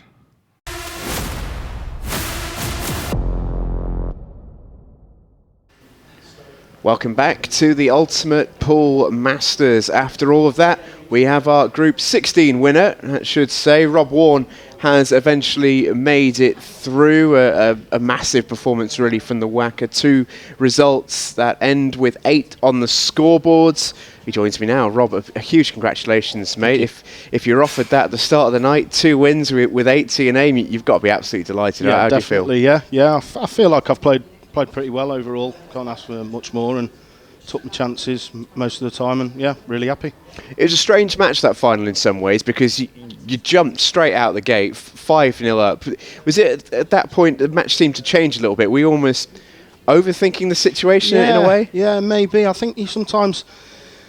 I was playing well and getting the finishes, and then all of a sudden you think, well, do I need to be going for this finish? Instead of just sort of carrying on the way you are, you start thinking, hang on, I'll play a bit more cagey here, and because he's not going to catch them 5 up, instead of just sort of carrying on really how you were, and all of a sudden you miss a couple of frames, you start having a bit of a wobble, but carry on. So. Never in doubt, mate. Hey, look, you threw into the last 16 of this competition, which, as we've seen, is a who's who really in the 8-ball world. What does that mean to you to be part of such exclusive company? Yeah, really happy with getting through to the last 16, sort of the business end, and with the it's tough to get through any group with the standard that there is out there. So yeah, really happy to get through to the next stage. And obviously you'll have someone lying in wait for you, whether that be Michael Hill, Sean Jimfield, John Sullivan and Simon Maskini. As you mentioned, there's no easy matches at this stage. Do you just almost just take a look at this competition and just imagine purely on your own game? You don't try to avoid thinking about opponents? Yeah, you can't. I mean, you can't start thinking about who you're playing at. I've been doing that for years. I'm trying to get out of it, because if you break well and take your chances, you can beat anyone. And if you start thinking who you're going to play before you even get there, then it's a struggle enough without that. So just see who I get. Hope I break well on the night, take my chances, and I've got a chance. Congratulations on a great performance tonight, mate. Thank you very much. Cheers. Well, Simon, that last 16 is shaping up beautifully. Let's take a look at next week, because it is an absolute murderer's row, isn't it?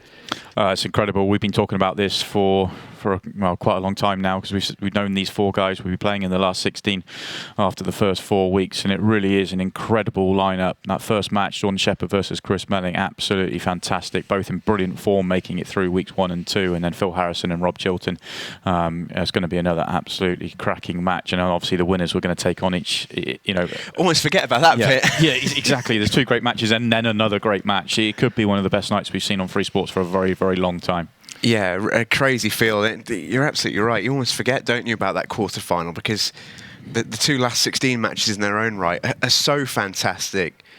Whatever match we get for our quarter-final next week is going to be amazing. As I say, we've talked about it enough times in this competition. You sort of draw your fantasy draws, and I don't know what I'd rather have out of that draw. Absolutely mouth-watering prospects. But this is what the draw looks like in quarter 4 right now. We do still have 1 group to complete, of course, due to the COVID situation last week. So group 15, as you can see, Michael Hill, Sean Chipperfield, Osama Maskini and John Sullivan still to be completed. The winner of that foursome will go through to face Rob Wharne. That will be its own week. Arfan Dad, Scott Gillespie, one of Hill, Chipperfield, Maskini, Sullivan and Rob Wharne. That in its own way, that quarter is shaping up to be pretty mouth-watering. Whoever ends up going through from Group 15, well, we've made it, son. We're 16 weeks in.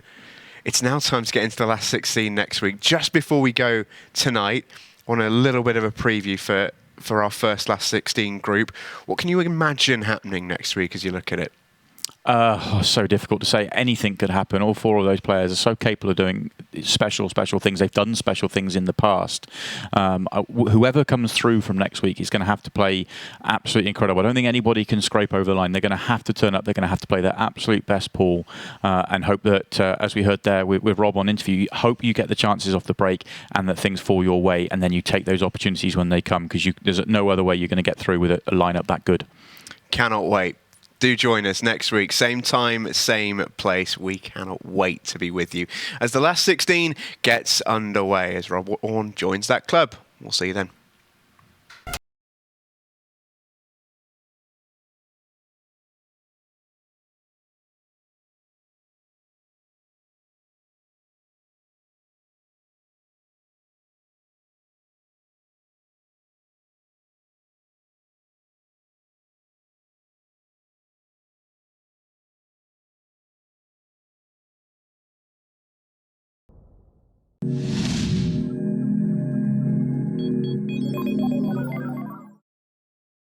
This program is brought to you by Apply Mortgages.